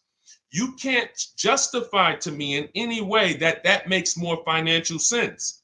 There's nothing you can say to me unless that person's going to keep the car, pay it off, and then keep the Corolla forever. If you're going to keep the Corolla for 10 years and then you pass it down to your daughter or your son at their first car and now you just got an extra car, that's a different story. You shouldn't be leasing if you're that person. But if you're a 5-year, 6-year owner, 7-year owner, and you're just paying these high payments, you pay your cars off, and then you go back into another finance, you're just overpaying. You're throwing thousands of dollars out in the garbage, and there's no way around it. You put me against anybody. You put me on the stage with Dave Ramsey himself, the guy who has programmed thousands of people never to lease cars, and you give me 15 minutes. I don't need 2 hours with Dave. I don't need to debate you for 2 hours, David. We're not talking about investing in mutual funds. You do a great job there. We're talking about the financial aspects of below market leases. Let me show you what a below market lease looks like. Let's consider what a person who buys their car is going to pay versus a person who gets a below market lease. Let's look at the resale values of this person who buys their car when they go to trade that car in, what they're going to get back. And let's look at the net money they have lost compared to the person who got the below market leases. I will prove it to you in 10 to 15 minutes. And are you willing to tell your millions of people that you have programmed incorrectly because you know nothing about buying cars? You have programmed people based on you being a financial advisor, not a car person. You haven't seen thousands of car transactions to be able to say what you're saying. I've been involved with credit. Credit's a big part of what I do over the last 15 years. I don't teach it. Why? It's not my expertise. It's not my lane. It's easy for me to say, hey, I got a lot of people need to know about credit. Let me just start giving y'all some credit advice. No, because I respect the people who have learned credit to the T. Dave Ramsey decides I want to teach about cars. That's where he has led millions of people astray. And he has thousands of people investing in cars, short term, losing on resale, getting killed by depreciation. And they're like, well, Dave told me to do this. It's hard. It's hard to help. It's hard to get those people to unlearn. Go ahead, Dolan. Next question. Keep typing your questions, y'all. We will get through as many as we can in the stream. Good point. I only financed as I wanted to upgrade from my lease. My lease was $180 a month for 36 months. That's a big change. $180 gets you $10,000 on a finance. That's all $180 a month gets you. Now, if you put money down, that's different. Obviously, there's a lot of cars most cars don't lease for $180. So I'm assuming that you put some money down to get there. But again, what were you driving for these payments? You're driving a brand new car. There's no comparison. When you're getting below market deals on leases, there's no comparison. Again, let's look at Charles. Charles gets a Palisade, $48,000 vehicle. Some people, and you may own one of these. And if you were honest, you say, Deshone, I own that vehicle. How much is your payment? No money down. Probably $800-900 a month. Probably $1,000 a month. He's paying $597. Some people say, oh, Deshone, don't they limit you on mileage? No, you pick the mileage. Look at Jen. Jen got her Honda CRV. She's paying $512 a month. It's a $40,000 vehicle. That's normally $800 a month to buy on a 5-year loan. She's paying $512 a month, and then she upgraded the mileage from $12,000 to $18,000, and her payment went from $512 to $563. 40 some odd dollars. She gets to drive as much as she wants, as she needs to drive, not as much as she wants to drive, as much as she needs to drive. And the problem that that you may have with leasing is you didn't get the mileage you needed, and then you started blaming the lease. You knew you drove 15,000 miles a year, but instead of getting 15,000 miles a year, you took the 10,000 mile a year option. You looked at the payment for 10,000 because you might have not been getting a below market lease, so the payment was high, and you're like, okay, well, just give me the 10, and then you know you needed 15, so now you're going to pay the penalty based on not the lease's fault, based on you. You could have paid $45 more per month, got every bit of mileage you needed, and then you could have enjoyed your lease hassle-free, dropped it off in 3 years, no problem. So people are blaming the lease for their lack of understanding about how they don't pick the mileage for you on the lease. You pick the mileage. We have people who drive 25,000 miles in lease because they don't want to keep their cars tied up and have that depreciation on a car they own. If they drove 25,000 miles, any high mileage drivers, type HM into the comments. Any high mileage drivers, you drive over 18,000 miles. If you bought your car, tied up that money in that car, and depreciated it with high mileage, that car is going to be worthless in 3 years because you put 75,000 miles on it, and then you come back to replace it, and you have 15 grand of negative equity, and you wonder why. You depreciated the car. Meanwhile, when I was at Hyundai, I had a guy, I worked at Hyundai as a manager for 6 weeks. I had a guy who came in, he was dropping off his lease. I learned something incredible. I said, car had 72,000 miles on it. I said, you leased this? He said, yeah, man, I used to buy, I stopped buying because I would always have negative equity. I only lease now, 25,000 miles a year. I drop it off every 3 years, get me a new one. I'm in sales.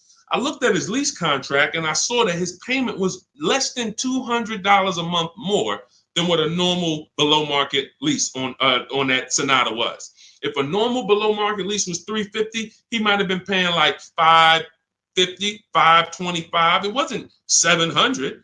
He was paying a couple dollars more, but he could drive 25,000 miles a year, drop that thing off, never have to worry about negative equity. Mileage doesn't stop you from leasing. It's not about how much you drive. It's about how long you're going to keep the car, because a below market lease is how we beat depreciation or long-term ownership. Nothing to do with how much you drive. You pay for the mileage whether you buy or lease. Doesn't matter. Go ahead, Dolan. Keep typing your questions, y'all. We'll get through as many as possible. What's up, Ashley? What's up, Kenyari? What's up, Boss Babe? Ashley, good to see you. But I made my wife lease a brand new electric Equinox, $350 per month, and no sales tax. The $180 was a 2021 Corolla lease before the chip shortage for $3,000 down. Solid, solid. These are the things that you don't want to get away from until you're ready to keep a car long term. If you are leasing and not keeping cars 8 years, keep leasing. Make sure you're getting multiple offers so that you can get these below market leases, so that you're not paying these prices on the commercials that you see with 5,000 down and all of this tax that's not included. We are getting below market leases, and in order to do that, you must get 5 offers, at least 5 offers. Now you get these below market leases, and you keep doing that until you are ready to buy something. Because as Cafe just said, if he's paying $3,000 down, $180 a month, somebody who bought that Corolla is paying $3,000 down, $500 a month, because a Corolla is probably about 25 grand now. So that's a $500 a month payment with their taxes that they're paying when he's paying $180. This is not, look, for a brand new electric Equinox, he's paying $350 a month.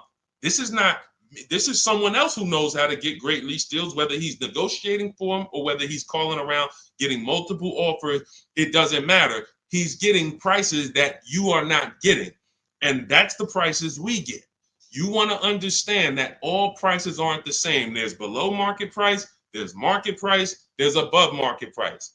Above market is for the people with no strategy. You just walk in and you sign the deal. You might say no one time, and then the next offer you sign it. Market value is for the negotiators who are trying to feel for the bottom. You don't know where the bottom is, but you say, hey, take 2,000 off, we got a deal. Give me invoice price, we got a deal. You're paying market value. You're not getting anything special because there's hidden money, rebates, incentives that you don't know about. There's markups in the lease contracts, in the money factor, money hidden, you don't know about. And you'll never know about it until you get multiple bids. But below market price is reserved for the people who are shopping multiple dealers. We do it from home, getting multiple offers, and now you're paying $350 a month for a car that other people are paying $600 a month to own. You cannot justify pulling up in the same car and one of you is paying $350, one of you is paying $600. But the one who's paying $600 says, well, I'm going to own this. But by the time you pay it off, you're just going to turn around and get another car and do it all over again. So you never win, ever. It's a bad way to move. Go ahead, Dolan.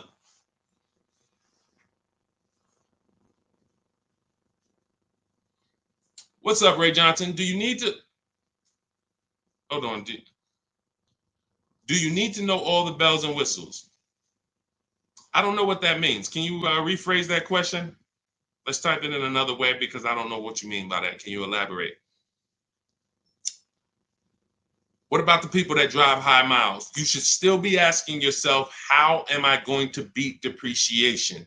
The first step in my process is to determine what I'm going to do to beat depreciation on this depreciating asset I'm buying. So if you're a high mileage driver, you drive more than 18,000 miles per year, you're depreciating your car so rapidly that in 5 years, you're going to have, call it 100,000 miles plus on the vehicle, but your loan does not move that fast. most of your loans are going to move this way, but your depreciation is moving like this because you are just using the heck out of the car.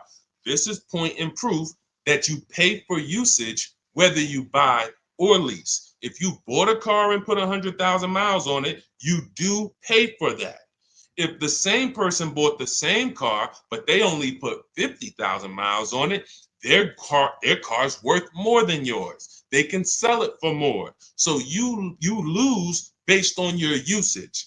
So in the short term, you can't win driving high miles because you are literally destroying the value of your car. Then you flip to another car. That'd be like you doing this. Hey, do me a favor. Give me this car. Let me depreciate it like crazy. Then let me swap it out and let me get this car depreciated like crazy. And you just keep doing it. Depreciate it like crazy.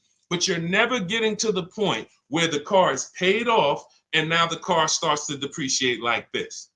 That's for the people. If you have a car that you've had for 10 years, 12 years, 9 years, 14 years, this is what the car is depreciating like. You're losing a little bit every year. If it was worth 9,000 this year, it's probably worth 8,200 next year. You beat depreciation. And that's when you enjoy, this is the benefits of ownership. This is what I call in my book, the reward stage. You don't get here without long-term ownership.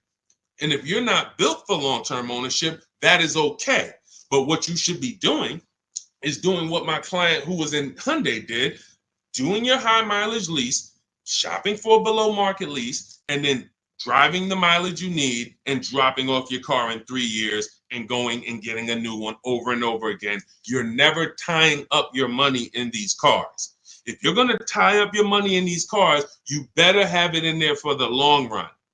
If you're going to tie up your money for 5 years in a depreciating asset, you are losing money in depreciation. Like you can't get it back. That's why you're never happy with what the car is worth. When you come and find out what your car is worth, you're like, I can't believe that's all you're giving me for my old car, because you're thinking about how much you put into it. Long-term owners like this, those of you who have cars that you kept for 12 years, you're not thinking about the resale value, right? Right or right? You're like, Sean, I got so much money out of this car. I had this car, man. The transmission went out. I put a new transmission in it. I got my money out this car. That's the benefit of buying. And if you're not buying, you should be if you're not getting there, you should be shopping for below market leases, never tying up your money in these cars to begin with. It's only two ways. Get out the middle. It's three people: long-term keepers, short-term leasers. Then it's the people that's stuck in the middle. You buy your cars, trade them in. You lease the car, you buy the lease. Stuck in the middle. Go ahead, Dolan. All of this is in my new digital book. If you're like, Deshone, there's no way I'm going to remember this. You can get my new digital book. It's called Cars from Home, 7 Steps to Saving Time, Money, and Avoiding Dealerships. It's already 5-star rated. Thank you to everyone who has rated and reviewed the book on Goodreads. We appreciate you. You can get your copy. It's normally $97, but for the next 30 minutes, you can get your copy for $24, which is 75% off if you get to my TikTok bio, my Instagram bio, the YouTube comment link, or the Facebook comment link before the 30-minute timer hits zero. After the timer hits zero, price does go back up to $97, and it's worth every penny of $97. This book will be the top 3 most valuable books in your library. And when I say valuable, I mean the books that save you money. There's only a few books. I got a bunch of books. You guys can see I'm grabbing them. There's only a couple of these books that have actually put money in my bank account or helped me save money. There's not a lot of them. This will be the top 3 most valuable books to your bank account. That's all I care about. So go grab your copy. TikTok bio, Instagram bio, YouTube link, or Facebook comments. And you'll have everything we teach in the blueprint of how to get below market leases, below market purchases, below market new cars, used cars, high mileage driving. Everything is in there step by step. It's a blueprint. All right. Go ahead, Dolan. All right. Buy a car for the first time. I'm going through my bank. My budget is $8,000 and I finance the rest. So you have $8,000 cash. You want to see, can I get a vehicle without using that cash? So if you're talking about financing, first thing you want to decide is, what can we get without a down payment? So depending on where I want my payment to be, let's say $350 a month. Maybe I want it to be $350 a month for 5 years. Well, can I get a car with everything I want, everything I need, $350 a month for 5 years? That's my budget. If I could do that, I don't need a down payment. Now, if you say, okay, $350 a month for 6 years, no money down, that's a little more money. If you say, all right, $350 a month for 5 years, but then I'm going to use some of my down payment. Now I can get even more car. And then your max budget might be $350 a month with my down payment for 6 years.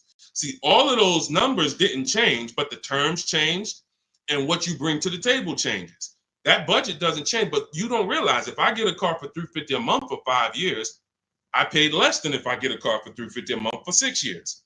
So these is how we budget. I actually have a tool in my book called the Perfect Budget Calculator I created, where you put in your preferred down payment, you put in any equity you have from your old car, you put in your max monthly payment, you put in the average interest rate, and it'll give you up to 6 goals that you shop from. So when I went and got my used Infiniti truck, I had 6 goals. One of them was no money down 5 years. Next one was no money down 6 years. Third one was money down 5 years. Money down 6 years. Then the fifth one was money down and the equity I had from selling my old car. And then the sixth one was money down, equity, and 6-year loan. See, there's multiple ways to budget where you don't go over your max. But I find the problem is when we budget with our max in mind, I only want to spend $500 a month, $500 a month, $500 a month. You usually go in and you spend what? $600, $550. You're putting $1,500 on a credit card because you didn't calculate the taxes. The tool in my book, the Perfect Budget Calculator, calculates the taxes in your state. So you don't go in and say, oh man, I didn't know there was another $3,000 in taxes and fees. Who's had that happen? Oh man, I thought we was making a deal, but you forgot about the taxes and fees. See, all of this stuff you don't realize should be normal in a complex financial transaction. But what they've taught you in the car business is to just treat car buying like you're buying a TV because it makes them very rich. I've been in the business for 14 years. I sat next to people who I know shouldn't be in the business, but they're not going to get them out the business. They make a lot of money for the dealerships. They'll always have a job. Even if they get fired here because the customers start complaining, they'll go there and they'll say, hey, look, I made 300 grand at my last place. Oh man, when can you start? These people are always going to have a job. So when you look at the industry and say, okay, if this is what the industry is like, what do they care about me? They don't. The 20% of dealers who get up every morning and they do the right thing. They want to beat their competition. They're honest. They want to make sure that they're giving you the best service. It's 20%, 2 out of 10. You're going into your local dealer and you're buying from them, not realizing that's an 80% dealer. All they do is make a lot of money on their customers. If they can't make a lot of money on their customers, they won't sell the car. And you know what's beautiful about the car business? For those of you who are wolves and sharks and evil, it's not about the customer winning. It's about you making the customer think they won. I'm going to say that again. For those of you who are like, what business could I get into where I can make 200 grand? And I don't need to have morals as long you are trained to make the customer think they won. And that's all it's about. If that's why you start high and you come down. If you know your price on your car is $600 a month, you start at $800. This is what the worst people do. You know that the full price for your car is $600 a month. When Mr. Jones sit down, hey, Mr. Jones, all right, we got a great proposal for you. Great news. We're going to make you a great deal today. Your payment's $790 with $2,000 down. What? That seems like a high for this car. The car's only this. That seems real high. And then I didn't even want to do any down payment. All right, so you didn't want to do a down payment. So, all right, look, if I could get the down payment out, your payment would go from $790 to now it's $840. No down payment, though. What's more important than you, the payment or the down payment? No, well, both. But what's more important? If you had to pick one, well, I really don't want to do any money down. All right, so right now we're at $840. Where can we agree? I'll talk to my manager. Where can we agree that you'll be happy. Because I want to make you happy, Mr. Jones. Nah, I mean, I'm thinking of paying like, I really wanted to be at 500, Mr. Jones. I understand. Where'd you come up with that number? I just thought, like, I'm looking at the car, I'm thinking, 500 seems fair, but follow me, Mr. Jones. You're looking at this car, you know where the demand is, you know there's no cars around. This is all stuff that's not true. You don't know where the demand is because you haven't shopped. There's no cars around. You don't know that because you haven't shopped. But these guys we are absolutely trained to, if you want to use your powers for evil, it is very easy to get you. That's why we don't shop that way. I would never send you in to deal with people who negotiate every day for a living like this. Your power is being at home, having multiple dealers compete for your business, and that's how people like Tasha get these deals. Thousands off on a brand new car, only 1-year-old car. This is how we got grandmothers who do this. Look, India, ridiculous deal on a Toyota. Look, Hyundai, $365 a month, no money down. 2024 Hyundai Elantra, limited, with the leather in it. She didn't get that going in negotiating. You can't. But from home, that's where the power is. That's why our entire system is called Cars from Home. I can sit here and walk you through why you can't win. I don't care who you are. So when I'm telling you, you have to change the way you shop. When people say there's no deals, they're right. To you, there's no deals. To someone who doesn't have shopping strategy, doesn't know how to put dealers against each other, there are no deals.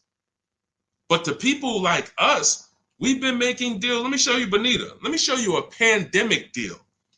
When people were out there thinking, no deals, Deshone, this is so bad. When is the market going to change? Look, Bonita, 2022, she leased her dream vehicle, a 2023 Kia Telluride.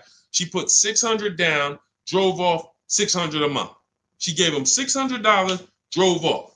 No money down lease. People were leasing and buying these vehicles for $10,000 over sticker.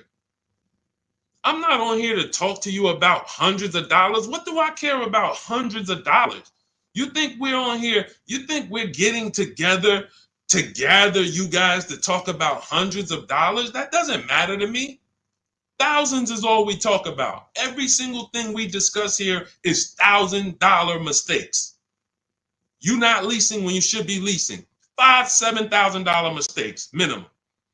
You not getting multiple offers on your car. Could be depending on the car, you look at somebody like Kimberly. Kimberly gets $20,000 off her Maserati. $20,000. Sean gets $20,000 off his F-150 Lightning.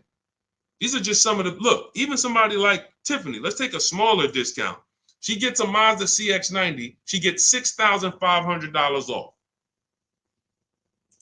What happens? There are people who got that same car. You won't say, they're not going to say it. They'll never say it. They'll never come on here and say, hey, Deshone, I got that same car you just showed her get, and I only got $2,000 off. They won't say I overpaid by $4,500 because I didn't know this. But I'm telling you, I know this because I've been working with people around the country. So understand, we're not here to talk small numbers. When we're tapping in, we're asking you to tap in, lock in, so that you can actually keep thousands and thousands of dollars in your bank account instead of putting it in these cards or giving it to these dealers. That's it. So everything we discuss is out of my new book, Cars from Home, 7 Steps to Saving Time, Money, and Avoiding Dealerships. It's a 7-step process. Doesn't matter whether you're leasing, 7 steps. Doesn't matter if you're buying new, 7 steps. Buying used, 7 steps. You want to sell your leases, which who didn't know you could sell a lease? Put a question mark. Who didn't know you could sell a lease? Type a question mark in the comments. Question mark. Deshone, what do you mean you could sell a lease? Okay, thank you. We're renovating with the jeans. Okay, look, Lynn, Brooke, Miss Tucker. Look. How much has that cost you? Not knowing, and we begin to teach people to do this during the pandemic because every single car was $7,000 to $10,000 more than it was truly worth. So a Jeep Grand Cherokee, I sold my Jeep Grand Cherokee for $28,000 after I had leased it for 3.5 years. 39 months, I leased it, and then I sold it for $28,000. The vehicle, brand new, was $35,000. Brand new, that Jeep Grand Cherokee Laredo that I leased for $330 a month, paid $330 a month for 39 months. I sold it for $28,000. CarMax won the bid, and I put $9,800 in my pocket. I helped my mother sell her lease on her Mazda CX-5 for $10,200 in equity she put in her pocket. Now, those equity numbers don't exist anymore. That was a once-in-a-lifetime seller's market, well, so far in our lifetime. So far. There's people who still want that. They still are basing, and you may know people who are like, hey, well, I'm going to buy this car and I'm going to flip it because I bought a 2019 Mustang and then I sold that Mustang in 2021 and got all my money back. Try that again. You're going to lose everything. It's over. It's over. That was a limited inventory, global shortage, chip shortage. Everything's worth $7,000 to $10,000 to $12,000 more. Those who cashed out won. Those who cashed out at that time won big. You can look back over history, and I helped a lot of people do that. You can look at my video. Some of my biggest videos, 5 million views, 3 million views, was how to cash out. People coming on there, yo, I just sold my lease. I made $7,000. Yo, I made $10,000 because of you. Yo, I sold 2 leases. I'm telling everybody during the pandemic, cash out, cash out, cash out, cash out. You won't be able to do this again. But there's still money to be made if you have equity in your lease. There's still $2,000, $1,700, $3,000, $4,000. Some of you low mileage people who you lease, but you only drive 5,000 miles a year. There's equity there. But you got to know how to get it. You got to know how to get bids. What's the process? And get we get bids from CarMax, Driveway, Carvana, Kelly's Blue Book Instant Cash Offer. What is that strategy alone worth? Just the cash out, just the equity assessment, step 2 in my process is worth. For those of you who trade in cars, that right there, one step out of my 7-step process is going to be worth thousands of dollars to you. So you can get my new digital book, Cars from Home, 7 Steps to Saving Time, Money, and Avoiding Dealership, and you can get it for 75% off. That's my welcome offer to you, but it's only for 30 minutes.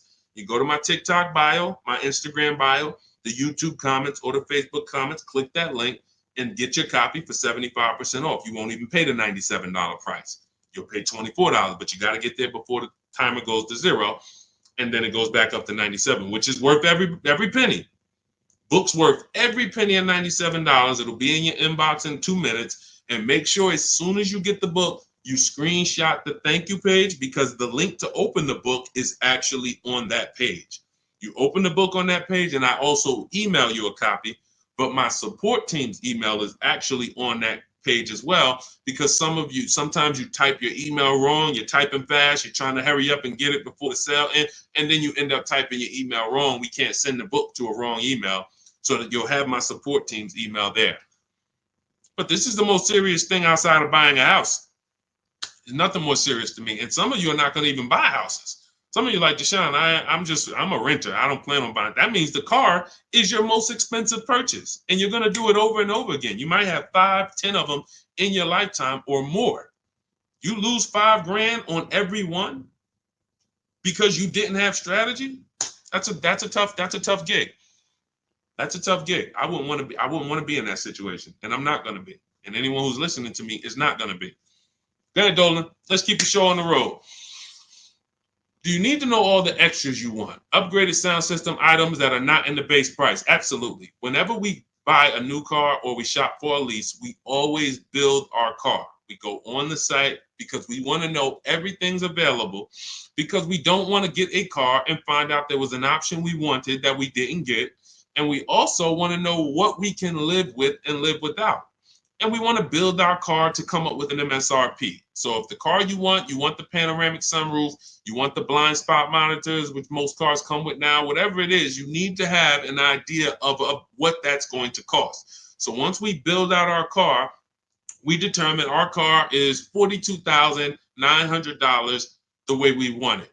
Now, most times we're going to reach out to dealers and they're not going to have the exact car. That's why we always come up with, and when we're leasing, we come up with a couple colors. Buying, we don't compromise as much because this is a car you need to love. You're going to have it for 8+ years. You don't want to compromise on what you want, or be talked into something, or let you convince yourself of getting something, a color you really don't love, because you're buying this car to keep it for the long run.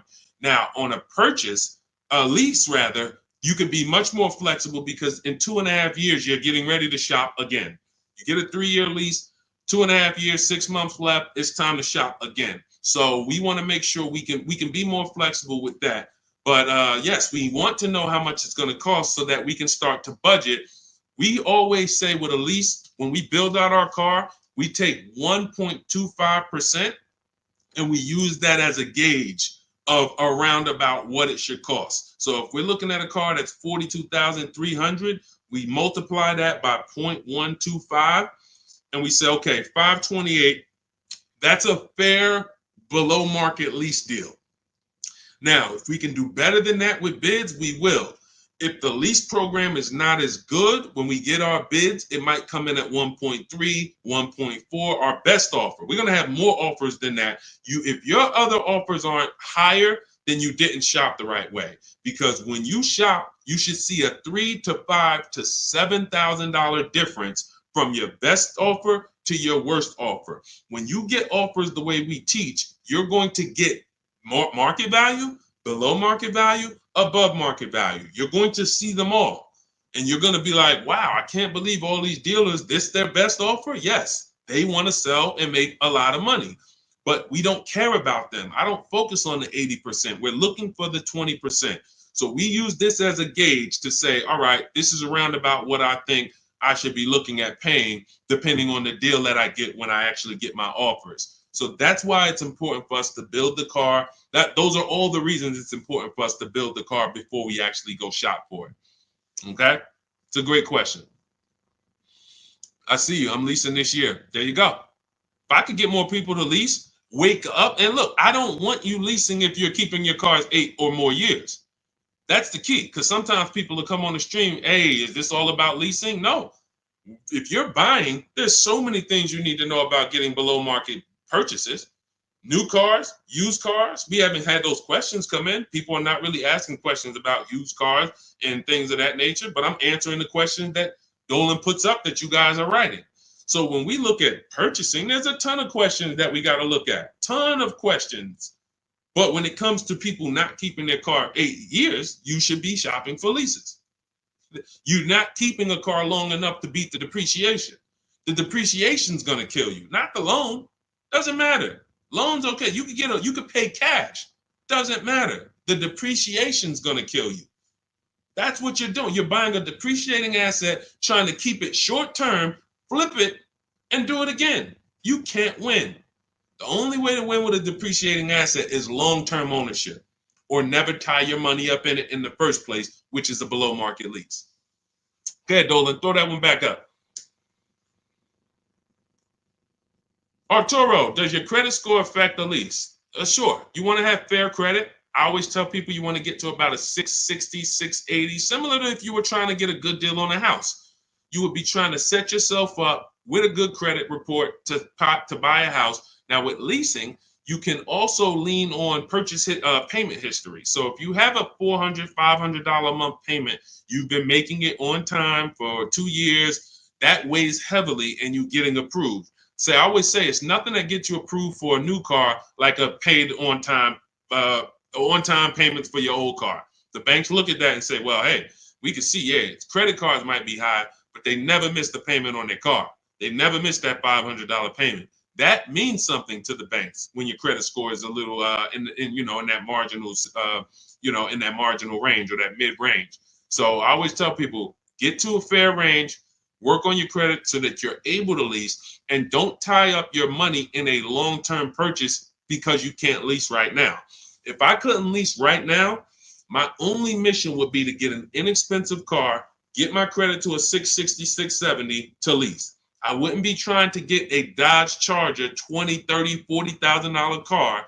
I'm going to pay 20% interest And when I go out to replace that car, I'm going to have so much negative equity because the interest alone is going to bury me because I don't have good credit. So now I'm no closer to leasing. My payment is going to be high. And I usually end up with an older car because I'm trying to squeeze my way into a nice car that I could show off and feel good about. Nah, I mean, I work hard. I want to be able to drive something that, I feel good about. But you haven't qualified yet. You haven't qualified to drive something great yet. If you have a 500 credit score, 600 credit score, you're not qualified to drive something ideal yet. You should be sacrificing to get set up so that I can make a power move. And what you do in getting set up is you get the least expensive car that you can get a loan on. You get a $10,000 car, quality, small car. Try to get something that brand new was $24,000, $25,000, Hyundai Elantra. Get yourself a smallest car that you can qualify for, and you have minimal payments, $200, $250 a month payments. You pay those payments on time. You make sure it's a quality car, and you go and you make a move for a lease once you've established yourself. Or you can just do what other people do and say, you know what, who could get me in this brand new whatever, or who could get me in that, used Mercedes? And you're going to lose in every way. The quality of the car is not going to be ideal. The loan is going to be out of control. The interest is going to be great, ridiculous. You might not get a great price on the car because you come in looking desperate. You need a car, not want a car. You need a car. So nothing is working for you. Everything's against you. So it's much better for you to discipline yourself. Say, look, I don't mind driving something that I don't feel great about, but I'm working on my credit. I'm going to make these payments on time. I'm going to get myself to a 660. I'm going to have 2 years of on-time payment, and then I'm pulling off the lot in a brand new lease. Power moves. That's a plan. Go ahead, Dolan. And in my book, that's called the SMART car strategy. It stands for saving money at the right time. If you can't qualify for a lease, your only goal should be to set yourself up to lease. Now, if you're buying and your credit's not good, I'm an 8-year person. I keep my cars 8 or more years. Nothing wrong with buying a higher priced car and refinancing it later. So if you say, hey, I need to get, if you're a long-term person, your goal should be get a great price on the car. You're going to pay more in interest and then fix your credit. And instead of changing the car in 2 years to a lease, you would change the loan, refinance, and then you would keep the car. So it's depending on long-term versus short-term is everything. That's why in my book, it is step 1. You need to know from the get-go, am I a long-term person, 8+ years, or not? Because that's going to be the foundation we build on. Everything else comes after that. Karen, thank you for helping with my digital book. I wasn't checking my email. Of course, we want to use cars. So you're just following the multiple marketplace strategy. There's steps before that. And here's what I tell you, guys who have my book, ask yourself, what step am I on? This is what I tell everybody that I work with. Ask, what step am I on? Because if you're doing step 3, but you have not done step 1, that's a clear indicator. Oh man, I haven't done step 1. Step 1 is leasing versus buying. Most important question. How are we beating depreciation? We go into deep. I show you lease scenario, purchase scenario, lease scenario, used car scenario, to make it very clear that if you set out to buy, but you should have leased, can't help you. You're lost. And I talked about that earlier. We ran Zafrina's $579 a month payment versus what a new car would cost her, which would be $900 or $65,000 car. That would have been $1,100. Or a used version was $800. So you can't compare that. If you go out and you get a great deal on a purchase and your payment's $700 a month, then that means that lease payment probably would have been $400 a month. There's no way to, how do I get out of this? You shouldn't have been in it. That's why this is step 1. So what was that question? What was that question? I don't even know how I got on that. Oh, you said I want a used car. Yeah. So so you want to ask yourself, where am I at in the process? Because we're not in the market until step 5. Step 5, we're in the market. That's when we're on our marketplaces, shopping, narrowing it down. We have specific ways we narrow down used cars. This is not just general information that you can find on social media and you Google it, how to buy a used car. Yeah, good luck. That stuff means nothing. Car salespeople are been watching those blog articles for years saying, okay, this is what they're coming to do. Don't tell them you have a trade-in. Okay, good. Stuff has been around for 20 years. What we're doing is we're narrowing it down when we get to step 5, based on title history, service records, accident history. Then we're narrowing it down and we're coming up with our top 5 choices, top 3 to top 5. Then we're verifying who has bogus fees, who put one price online that they're not going to honor. So all of these, this is my top 5 list, but some of these might be fake prices. So we need to verify that. And then we're going to get the new car price to find out what the true discount was. How much was this vehicle brand new? When I bought my Infiniti truck, I narrowed it down to 4 choices. They were all white, between $30,000 and $32,000. Sounds similar. They're not. You're looking at 4 white Infiniti trucks between $30,000 and $32,000. Similar miles, all 2020s. They were 3 years old at the time. Looking at all 3, whoa, these vehicles look similar. Once I got the brand new price, I found out one of them was $46,000 brand new. The other one was $48,000 brand new. The other one was $52,000 brand new. And the one I ended up getting was $54,000 brand new. Big difference. See, so what seemingly was close was nowhere near close. The furthest apart was 54 to 46. It's an $8,000 difference between the least expensive one and the most expensive one.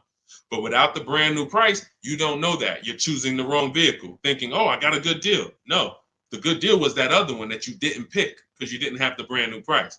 So that's step 5. But we got plenty of things we do before that to verify the DNA of the vehicle, check the data. And look, let me be clear. It takes me 90 minutes to buy cars. I'm not putting a system together that takes days. I'm not going to do it. It's not necessary. Choosing your vehicle, that might take you days. Going and looking at cars, test driving, that might take you days. Deciding what you want. We call that shopping. That's a step in my book. Shopping, not buying. That's deciding what you want. But once you know what you want, 90 minutes. Now, first time you use our system, it might take you 2-3 hours because you're just learning. You're overthinking. Haven't trusted our process yet. That's normal. But once you see, wait, this is simple steps. I'm going to websites, putting information here, looking at this. This is stuff a high school kid would do. If I could teach a high school kid to buy a car, it'd be easier than some adults because they don't have to unlearn much. Adults, it's like, hey, but I don't have to go into the dealer. You know, hey, Deshone, I went into the dealer and this is what they said. Deshone, my dealer called me and they said this. Well, when did I tell you to talk to the dealer?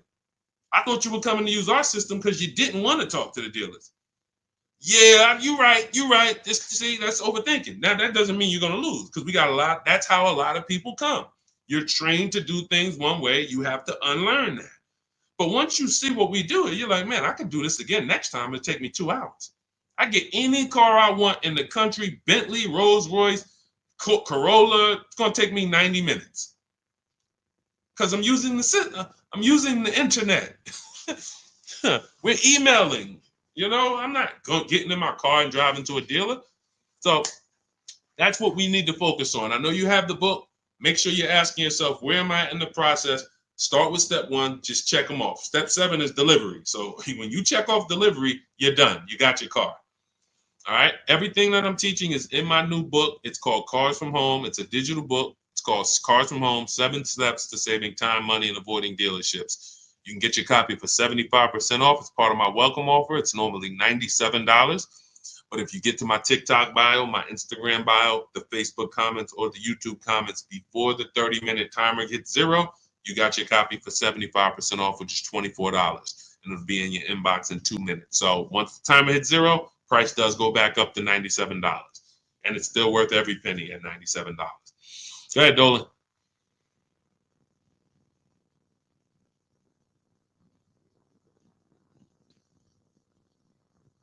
Dolan, you there?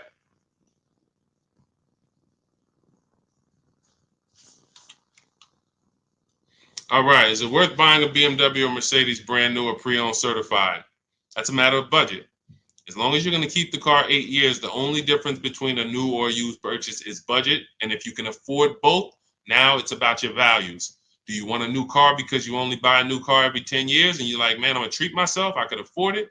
Or do you want a pre-owned car because you're like, hey, I want to treat myself, but I could also take a 2 or 3 year old one and I'll be just fine with that. Now, what I always say, if you're going to buy something close to new, 1 or 2 years old, you need to shop the new market first, because you might overspend for a 1 or 2 year old vehicle because you don't know what the new market is for a brand new one. So, example, Kimberly saves $20,000 off her Maserati. Sean saves $20,000 off his F-150. Milligan saves $27,000 off her Mercedes Benz. So when you look at these vehicles, and I show these deals, if you're on YouTube, if you're on YouTube, that's Melissa. If you're on YouTube or Facebook or Instagram, you can see these. You zoom in here, you can see she saved $27,000 off her Mercedes, and some of these vehicles, even with these leases, you'll see people have saved 10 grand, 7 grand. Now, let's take the more dramatic discounts over 10 grand. If you can save over 10 grand on a brand new vehicle, then that means when you go buy a 1 year old one, what should you be saving? If I know that the new market is 10 grand off, then for a 1 year old one, I'm looking for about 18 grand off. I'm not looking for 15 grand off. 5 more thousand, I'll get a brand new one. So I need to know what the new market is to know what the used market should be. Now, this is once you get to 3 years old, you don't need to do this, because 3-year-old vehicles, there's a lot of options, because there's only 2 ways dealers get most cars. They're going to buy them off their customers, or buy them from auction, or they're going to buy them after the lease. So 3 ways. Buy them after the lease. Most leases are 3 years. They're going to buy them from their customers. Most people don't trade their cars in 2 years. Or they're going to buy them from auction.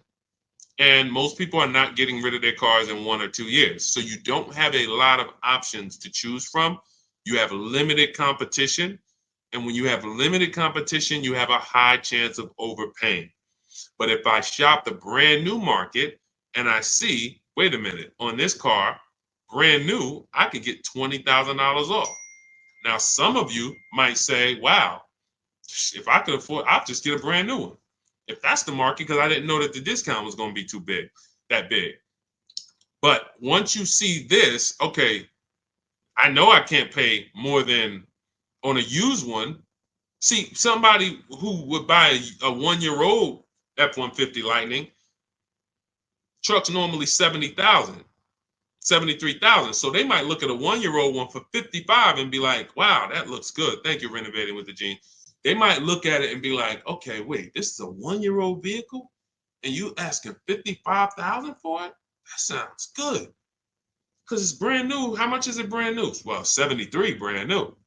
Whoa, that's a big discount, man. All right, yeah, I ain't gonna even argue with you. Let me get that. Not realizing that the brand new market on that vehicle, the person saved $21,000. So 73, 63, 53. So literally the brand new market on that vehicle was lower than what you just paid for a 1 year old vehicle.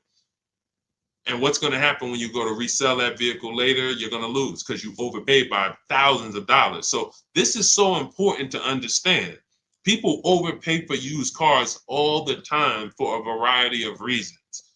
They don't know what it was originally. What was the original new car price to even know they're getting a good deal on a used one? They don't know what the actual new car, again, this is for the 1 and 2 year people. You got options because somebody asked, hey, should I buy brand new or should I buy pre-owned? That means you probably have the money to afford both. So you might go out and buy a 1 or 2 year old pre-owned. But if you're like Milligan and you bought one of these electric ones, she saved $27,000. If you went in and you bought a 1 year old one and you got 20 grand off, you might think you won. But she got 27,000 off a brand new one, which means if I saw 27,000 off a brand new one, for a 1 year old one, I want 35 grand off. I want 38 grand off. The new market for this vehicle is very soft. So that means the 1 year old market should be very soft. It's an extreme depreciation. Another reason why you don't buy these vehicles. Now, mind you, you know what I didn't mention? the people who paid for this vehicle and didn't get $27,000 off. It's people who are going to see this stream. Again, most of them will never say it. They have this same vehicle that Milligan has. Same $73,000 vehicle. They went in, they negotiated. They said, listen, all right, come on, man, make it 10 grand. 10 grand off. And they went home thinking, hey, honey, you're not going to believe this. Guess how much they took off the truck? How much? 10,000 off. They in there, oh, I won. See something like this? That's why you can't feel for the bottom. Negotiating and feeling for the bottom, wondering, all right, I think I'm at the bottom. That sounds good. You can't win. In fact, I've showed you multiple ways you can lose huge like that, and people are losing like that. You can't feel for the bottom. You don't know what we have. As the dealers, you don't know what rebates I have. You don't know how many incentives I have. You don't know if the manufacturer sent us extra money because we got to move these vehicles. You don't know any of that. You come in and asking for the invoice. All right, invoice on a $73,000 car, 6.5% markup. All right, invoice is 57. And a good salesman's going to fight you for invoice. They're not going to just lay down and give you invoice. Even if they're sitting on 20,000 in rebates, a good salesman is fighting for every dollar of the commission. So you've been, hey, how they going to fight? They got 20 more thousand. You telling me they got 20,000 in rebates and they're going to fight me for 1,000? Yes, because it's perception. If they take off $10,000 for you in a heartbeat, you might think, wow, you took off 10,000 a little too fast. This is how salespeople are trained. So I'm telling you, the people who believe it, they're going to win. If you listen to me, you're going to win. If you don't listen, you're going to keep losing. And when I say losing, I mean, show me your car deals. Show me your car deals. That's all I care about. Sean, I'm going to do it my way. Okay, show me your car deals. DM me. Sean, I did it my way. How this look? All right, would you bet me $1,000 I can't find a better deal than this? Would you take the bet? I'm looking at your deal. You did it your way. Yeah, I went in. I negotiated this thing. Okay. Would you bet me $1,000 that I can't find a better deal than this? Oh, nah, man. I don't think I want to take that bet. I know you don't, because you don't have confidence that you actually got the below market deal. You might have got the best price from that one dealer. I don't doubt that. But that dealer is an 80% dealer, and his competition would blow this price away. But because you didn't talk to his competition, you never gave his competition an email, you never gave them an opportunity, you don't know that they would have beat this price by $3,000 or $5,000 or $10,000. That's what we do here. That's what Cars from Home is. That's why our system is called Cars from Home. All our deals, 90% of what we do is from home. 90%, and sometimes 100%. Only time we can't do 100% is if a dealer doesn't deliver or we're buying a used car. Used car, we must go to the dealer. We must test drive that. That's our last step in our process before we lock the deal up. We cannot, but we've had tons of people who never left their house. I have a couple of them on here. Delivered the car. Let's see if we got people on here. Leasing process went quick, sent the email. Anyway, I could pull up a bunch of people who just didn't. That's simple, because dealers this is 2024. Like, people think Carvana is the only place that delivers cars. There's plenty of dealers, especially the 20%, that'll bring the car right to your doorstep. Look, about 5 days I walked out. Yeah. Anyway, all right, I think we've done enough. Look, everything that we've taught today is out of my new book, Cars from Home, 7 Steps to Saving Time, Money, and Avoiding Dealerships. It's a 7-step process that I've developed over 14 years in the car business to buy, lease cars, below market value in 90 minutes. This does not take a lot of time. This is the easiest way. You don't have to be a great negotiator. You will stay at home where your power is, where you can put dealers against each other, put banks against each other. Thank you so much, Renovating with James. And you can employ competition. The same way you shop for everything else, competition, you can bring that to your car deals. And that's the only way you're going to get below market deals. And that's the only way you're going to start to enjoy car shopping. When you're at home and tons of dealers and banks are actually competing for your business, you actually enjoy that. That's why when you see people like Teddy, who said that I will never lease another car any other way. Look, suppose it's a bit wordy. Look at Teddy. He got his BMW 2024 i4 M50, $73,000 vehicle. His best offer was $856 a month, which is a 1.16 lease. His highest offer was $1123 a month from another dealer. His closest dealer, his local BMW dealer, was 97. Where was it? 9. Look, the dealer closest to me was 986. His closest dealer that he probably drove by and saw the car and said, "Man, all right, I'm gonna work with them one day." 986 a month. He ends up paying 856, over $130 less than his local dealer. But he did it from home, and he said at the beginning, "I will never, I repeat, never lease another vehicle any other way." Now, had he bought the car and got 10,000 off, he would have said, "I will never buy a car any other way." The Cars from Home way is how you are in control, how you feel like the prize, and when that 20% dealer wins your business, you feel like you won. You know you won. So, all right, let me get out of here, y'all. Grab your copy as my welcome offer to you of Cars from Home. 7 steps to saving time, money, and avoiding dealerships. 30 minutes only. You can get it for 75% off, which so you won't pay the normal $97. In my TikTok bio, my Instagram bio, click the picture of me, the YouTube link, or the Facebook link, and grab your copy. As long as you get there before the 30 minutes is up, you got it for $24, and you'll have everything step by step. You don't have to remember any of the things we've spoken about over the last hour, 15 minutes. You don't have to remember them because you will have the blueprint step by step. Leasing step by step, buying step by step, selling leases, selling your cars. We never trade cars, getting out of negative equity. All in there, high mileage driving, everything in my 14 years of experience is in that book. All right, so I look forward to you guys using it. Make sure you send me your success stories. Write me emails when you make your deals. Let's continue to 30 minutes now. It's only available for 30. Now, it's available forever. $97 is the price. Normal price of the book is $97. But for 30 minutes, you can go to my TikTok bio and you can get your copy for $24, which is 75% off. All right. God bless you guys. I'll see you soon. And keep unlearning, keep relearning.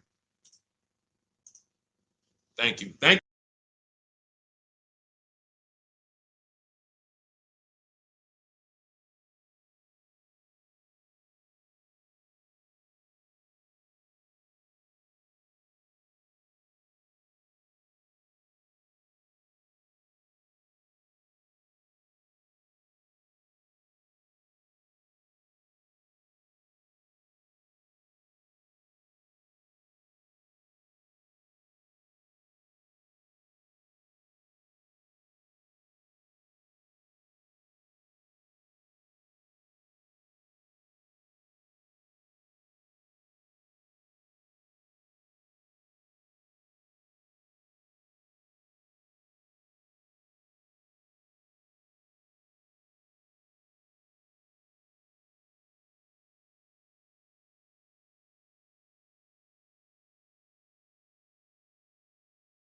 Cynthia Page, good to see you. But the first thing I want to do is warn everybody to tell your friends, sell their electric cars. Show them the video. Show them why. Because this guy just said to me, "No, I really think electric cars are always going to have their place." What's going on? Good to see you, Isaac. I appreciate you. And could everyone share this broadcast if you're a sharer? I realize everyone's not a sharer, but to the sharers, could you share this broadcast? Shout out to you. Warn your friends that if Donald Trump gets in, he's already said he's going to make sure we could always have gas cars. That's good. I like a gas car. I haven't bought an electric car yet, but a lot of people have. And the minute, automakers do not want to make electric cars. Take it from me. I was in the business for 14 years. They kept dragging their feet. What they did was they made better gas cars. Who remembers the V8 engines? Rest in peace. If you remember the V8 engines, type me. Who remembers the V8 engines? Type V8 if you remember when literally we had V8 engines up and down the road, vroom, vroom, vroom, 400, 500 horsepower engines. Those are a thing of the past for the most part. Why? Because automakers in the last 10 years started using turbochargers. You understand, just money? You understand? Started building turbochargers.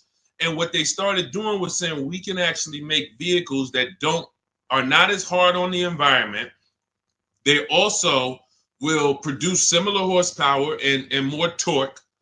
And we don't have to worry about having these issues with emissions and things of that nature. So they were taking steps to be more economic, more fuel efficient, and better for the environment. Now here comes the mandate to make half of the new cars electric by 2030. It started out as 2035. I don't know when it moved to 2030. The point is 17 million new cars are sold a year. So 17 million new cars sold a year. That's a lot of cars to try to produce electric cars. That's why we got fires. I just asked Joseph Tepte. He saw the video. Who saw the video of the Tesla burning up the guy's house a couple days ago? Charging in his garage, whole house burns down. Why don't they want to make these cars? Too much liability. Too much liability. If they can escape that, they'd love it. They'd love to go back to 2019, not worrying. Let's just make some hybrids and let's make some fuel efficient cars with turbochargers and things of that nature. What does that do for electric cars? The minute Donald Trump gets in, he announces gas cars are here to stay. Don't worry about it. Everyone's electric cars are going to be worthless. Your electric car that was worth 30 is going to be worth 20. You're going to lose 10 grand one day. Legislation changes things. Legislation affects the market. So my mission before election day is to get you to sell your cars. And if you're watching this as a rebroadcast, sell your car. Sell your electric car. Get into a gas car if you own your electric car. Go to CarMax, Driveway, Carvana, KBB Instant Cash Offer, AutoNation, and Car Gurus. Get your 6 cash offers. Sell these cars. You won't be able to. You will not be able to. You're going to be so far underwater. The market's going to be so soft. It's already soft. Google Tesla depreciation. See, I don't want to tell you guys something. Keep typing your questions. We're going to get to the question, but this is a warning, and most people are not going to take it.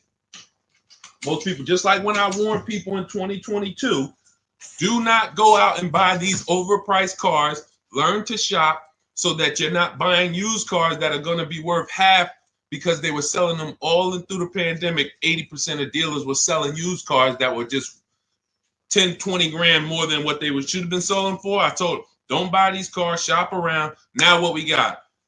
Thousands of people around the country who are $20,000 upside down, can't get out. I realize though, but if I could help 10 people, if 10 people say, Deshone, you know what? My man told me, he sent me your video. I sold my Mach, whatever it is, Ford Mach. I got out of that thing right before. I'm glad. If we can help a couple people, God bless us. Sell your electric cars. You won't be able to very soon. And if you're going to keep them till the wheels fall off, then it doesn't matter. If you're going to keep it till the wheels fall off, it doesn't matter. But if you're planning on replacing this thing in 2, 3, 4 years, sell now, immediately. Get out of it right now. All right. Let's go. All right, we got a couple questions. We're live on Instagram, Facebook, YouTube, and TikTok. And, we'll be live for probably at least 45 minutes answering all types of questions. For those of you who don't know me, I'm known as Deshone, the auto advisor. I spent 14 years in the car business. Now what I do is show you how to make dealers bid for your business. Every dealer has a different price. All cars are cookie cutter. No matter how much you like a car, there's 100 of them in this country at minimum. Even the most rare cars, Bentleys, you have 20, 30 of them around the country that you can shop around so that you can see. But if you use online tools like the tactics I'm going to tell you in this live, you will save thousands of dollars. You'll get below market deals on leases, new cars, purchases very, very easily. Very easily. All right. So feel free to ask your questions. Let's get to it. I see we got a couple that came from TikTok. Dolan, you want to bring the first one up? All right, let's go. I drive a lot of miles. Is it worth it to get a leased vehicle? That's a great question. If you're a short-term person, if you're keeping your cars till the wheels fall off, no. If you drive 25,000 miles a year, but you're keeping that thing for 10 years, that's only 250,000 miles. You get a Honda, Toyota, there's several cars that will go 250,000 miles. No need to think about leasing. It's all up to if you're going to keep it 8+ years. You do not need to. Who keeps their cars on average more than 8 years? Type me. If you keep your and listen, some of you who are new here, you may not know how we do here. We use our keyboard. Listen, I know there's lives where you just sit back and you watch the person's telling jokes or just talking. We dialogue here because this is a finance channel, so we spend a time dialoguing. So stay close to your keyboard. That's how you're going to get the most out of what we're doing, and that's how you're going to save the thousands of dollars on your car. Okay, I see you, Alton. All right, I see you, Amanda. Okay, if you keep your car more than 8 years, don't think about leasing. If someone in your house is keeping their car more than 8 years, they should not think about leasing. Doesn't matter how much they drive. Just get a quality vehicle, get a below market price, keep it long term. You're going to win. If you're not keeping it more than 8 years and you are putting high mileage on your car, you are losing more than anyone because your car is worth less depending on how much you drive. Let's just say you got a car that's worth 30,000 today. You drive average miles. Average miles. What's the car worth in a year? Throw some numbers out, y'all. Throw some numbers out. $30,000 car. You drive at average miles. What is it worth in a year? What does that car depreciate in a year? From 30,000 today, what is it worth next year? Throw a number out. Okay, Amanda, 19. That's fair. That's a little steep, but 18. Okay. Somebody said 10,000. Man, what kind of car you buy? Listen, that's how electric cars are about to depreciate. It's so funny. That's how electric cars are about to be. They're going to be worthless. The investment in the infrastructure isn't worth it. Okay, so now let's just say you have a $30,000 car. You drive it 40,000 miles in 1 year. 40,000 miles. Isn't it worth a whole lot less? Yes. So depreciation is what you're thinking about when you're considering when to lease. And what I teach people, this is step one, is if you're not keeping your car 8 years, you're not going to keep it long enough to beat the depreciation. The depreciation is going to kill you. Now, cash buyers understand. All my cash buyers type dollar signs. Dollar signs. Cash buyers understand because they buy a vehicle. If they went to replace it in 3 years, they see what it's worth. They know what they put in. They know what they're getting back. And they're like, oh, this doesn't make sense. Payment buyers, they don't. Because all you really care about is payment. So they manipulate payments on you, stretch the loan out, 6-year loan, 7-year loan. You don't see how much you lost, and that's why you think you won. But in depreciation, cash buyers will always see how much their vehicle has depreciated. So how do we avoid it? Below market leases. In the short term, if you are not keeping your car long enough to let the depreciation cool off, then you should be shopping for a below market lease. Now, let me show you what a below market lease looks like because you may have never seen one. I'm sure you've seen lease commercials, 3,000 down, 4,000 down, plus tax, all of this. But this is what a below market lease looks like. You take, let me do an average vehicle. Let's take Raphael. This is a Jeep Grand Cherokee. Pretty popular vehicle, common vehicle. 45,000, let's call it a $46,000 vehicle. She got it for $549 a month. 1.19% of the MSRP, no money down. She gave him her first month's payment. She drove out of there. That's a below market lease.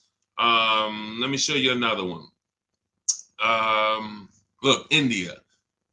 She got a new Hyundai Sonata Elantra. 2024 Hyundai Elantra Limited.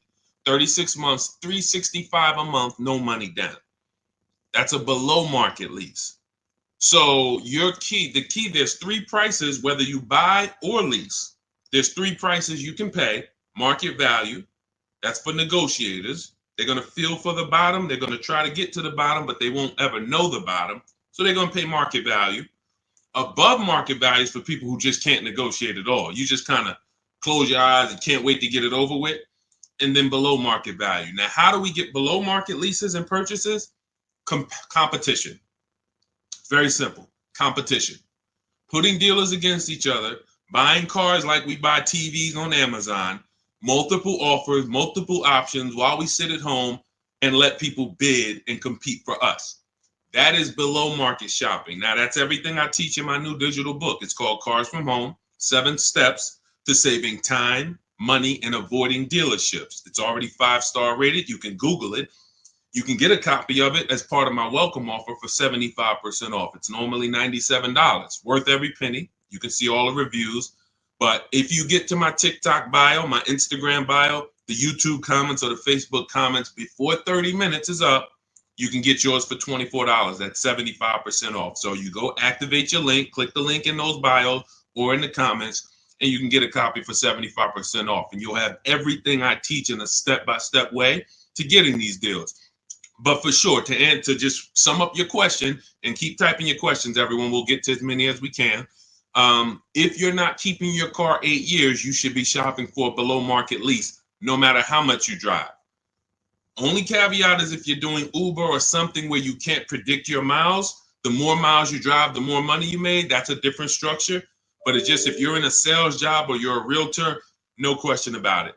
Leasing is for people not keeping cars 8 years, as long as you get a below market lease. Go ahead, Dolan. Next question. I see y'all running up the likes on TikTok. Shout out to everybody double tapping the screen. Let's go. Every time you hear something you like, if y'all keep double tapping the screen, y'all keep running those likes up. We appreciate you. And, shout out to the people who really support the movement, not the people who check into the broadcast, the people who support the movement, the sharers, the new followers, the people who tag their friends, the people who double tap the screen, the people who hit the like button. Shout out to y'all. We couldn't do this without you. We appreciate you. Banana phone, 10,000 down, 725 credit. What car should I get?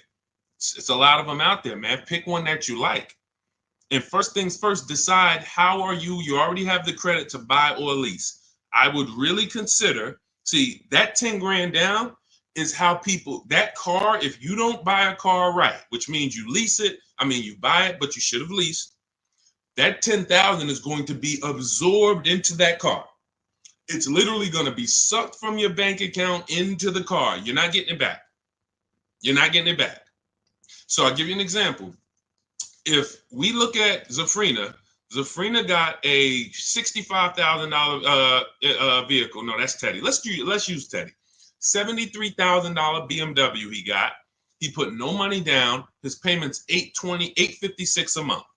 He used our system. We contact 25 dealers. Now, you can do it your way. You want to call around, talk to managers, get offers, that's fine. I just recommend you get at least 5 offers. Because what we've seen, I've seen this, been in the industry 14 years. I've been helping people online for more than 3 years now, all around the country. 4 out of 5 dealers are overpriced.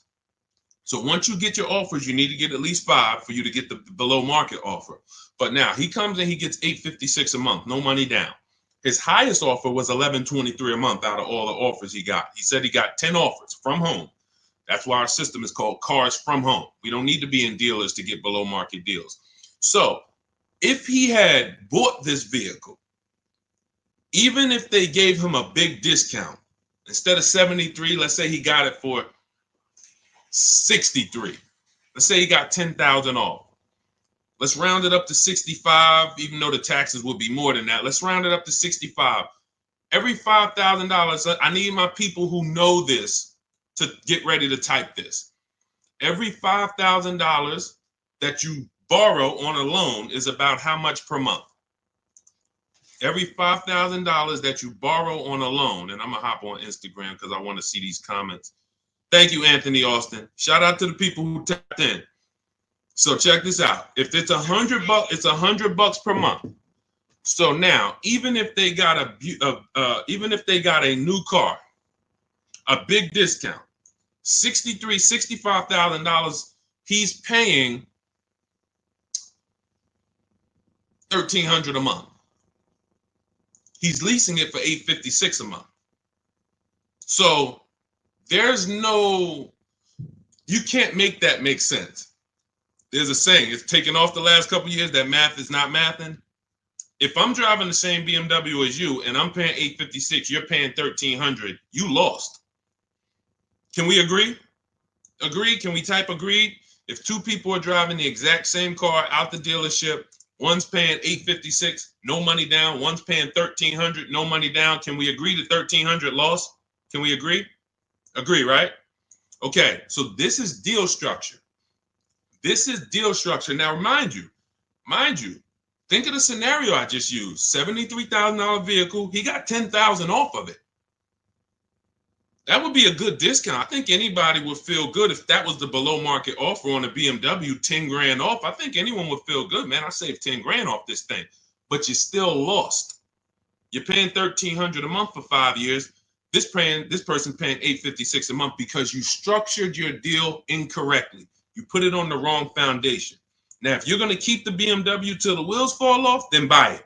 Pay the $1,300, pay the thing off.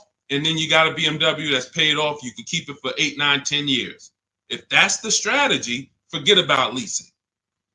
But if you're not keeping it 8 years, you lost. So the biggest thing, Banana Phone, before you think about, oh, let me go get a car, I got great credit and I got 10 grand down, you're going to walk into a dealer, they're going to see you just like blood and sharks looking at blood coming to the ocean. Hey, look at this guy. And you got 10 grand? I want to get all of it. I'm going to get everything out of your bank account I can in the shortest amount of time I can. So instead of you doing that, you slow down. Decide, am I keeping this next car 8 years? If not, I should be shopping for a below market lease on whatever I want. And take the time to go look at cars. Take the time to go look at cars. Go test drive cars. You're about to go spend, you're about to make a 5-figure decision. Don't make that decision in a rush. Who'll go into the mall and let them rush them?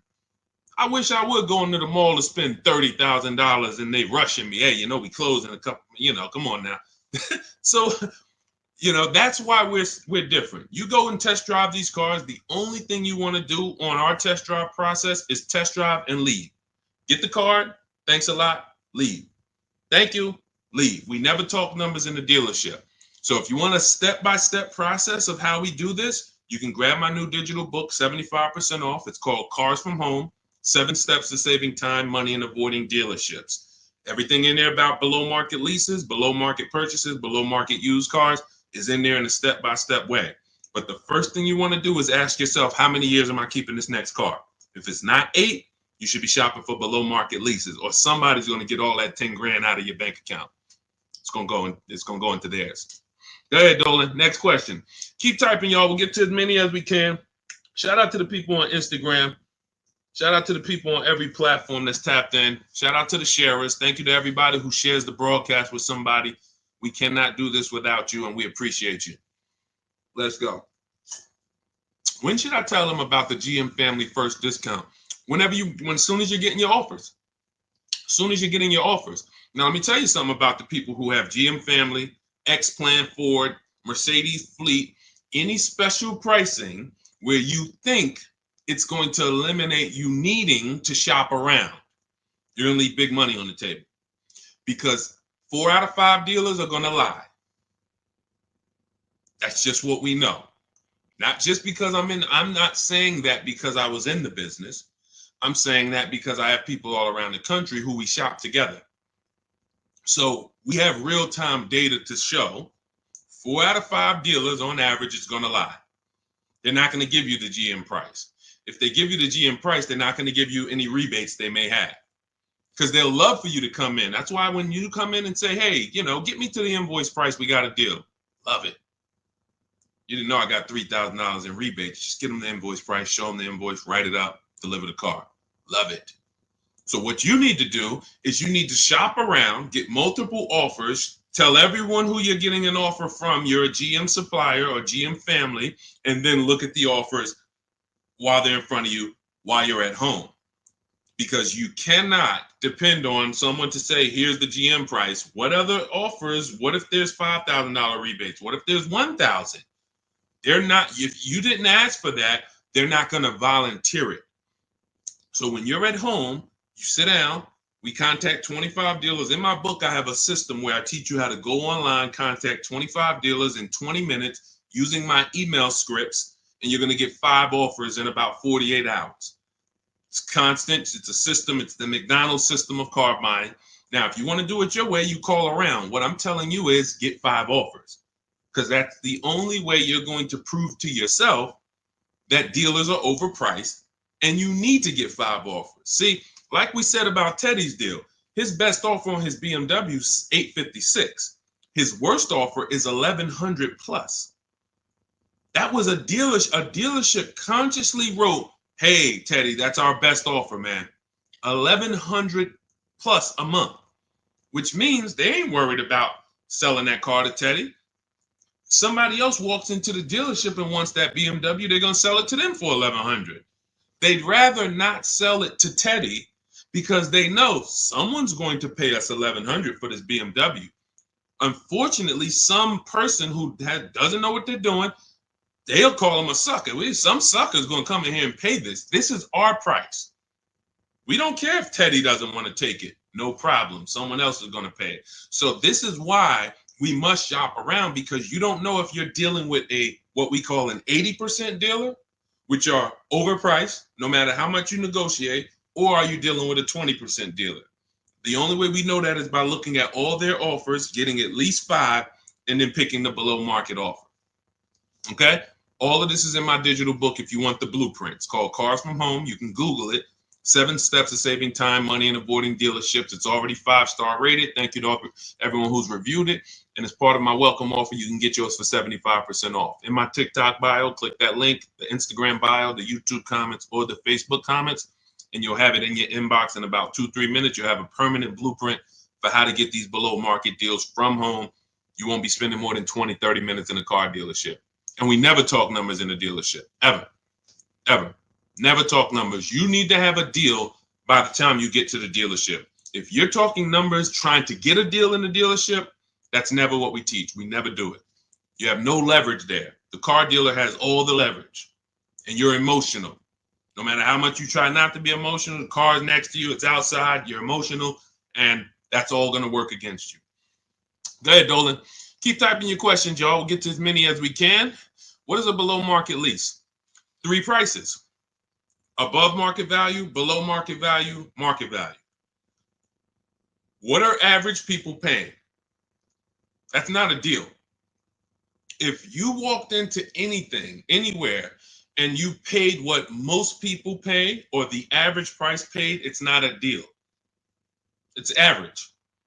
Now, if somehow you don't know what you're doing and you're able to get hit with an offer that is above market value, whether it be, they're charging fake fees, or whether it be they're charging a market premium, or whether it be most people get a $5,000 discount, you got no discount, you paid above market value. But below market value is you see all the prices, you see the above market prices, you see the market value prices, you see the below market value prices, and then you pick the below market value. On a used car, there's a range. If I'm looking for a 2019 Honda Accord, there's a $5,000 to $7,000 range people are paying for this vehicle. Same car, similar miles. There's a $5,000 to $7,000 difference. And what we do with used cars is we actually get the brand new price, and that's what really helps us to get the below market value. I was shopping for a used Infiniti. I bought an Infiniti truck almost 2 years ago. 4 white ones I was looking at. They were all about 30 to 32,000. All 4 of them looked similar miles. But I pulled the new vehicle. I found out what each one of them was brand new. That made all the difference. That's in our process. Once I found out what they were brand new, I found out one was 46, one was 48, one was 52, and the one I ended up getting was 54,500. Special edition, cameras all around, all types of stuff in it that the other ones didn't have, but they were asking a similar price, below market. So for that, there's steps to get below market pricing. Below market doesn't happen because you want it to happen. Below market value leases, purchases, they're reserved for people with strategy and people who employ competition.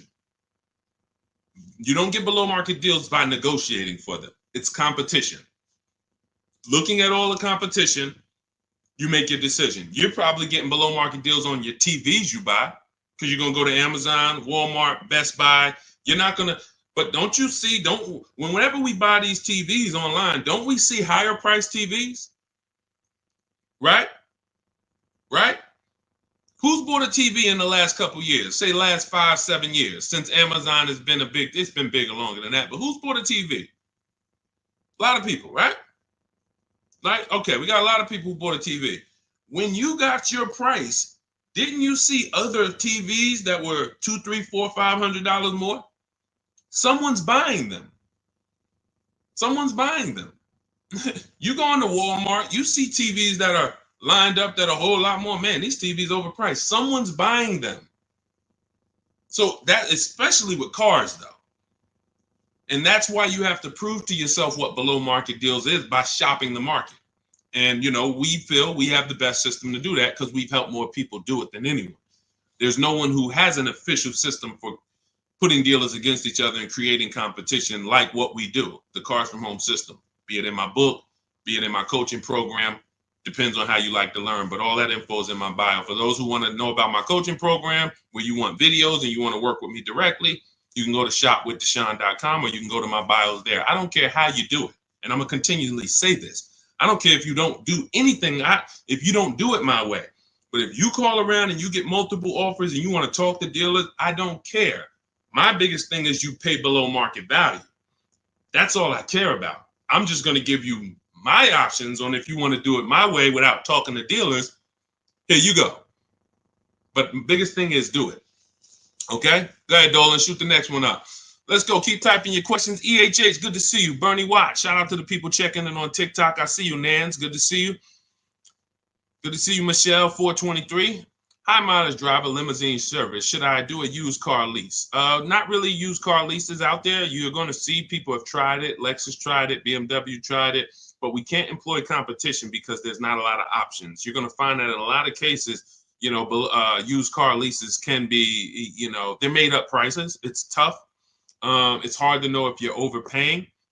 But if you do find one, you know, I mean, it's worth considering. But again, I'm not going to make a deal without having other offers.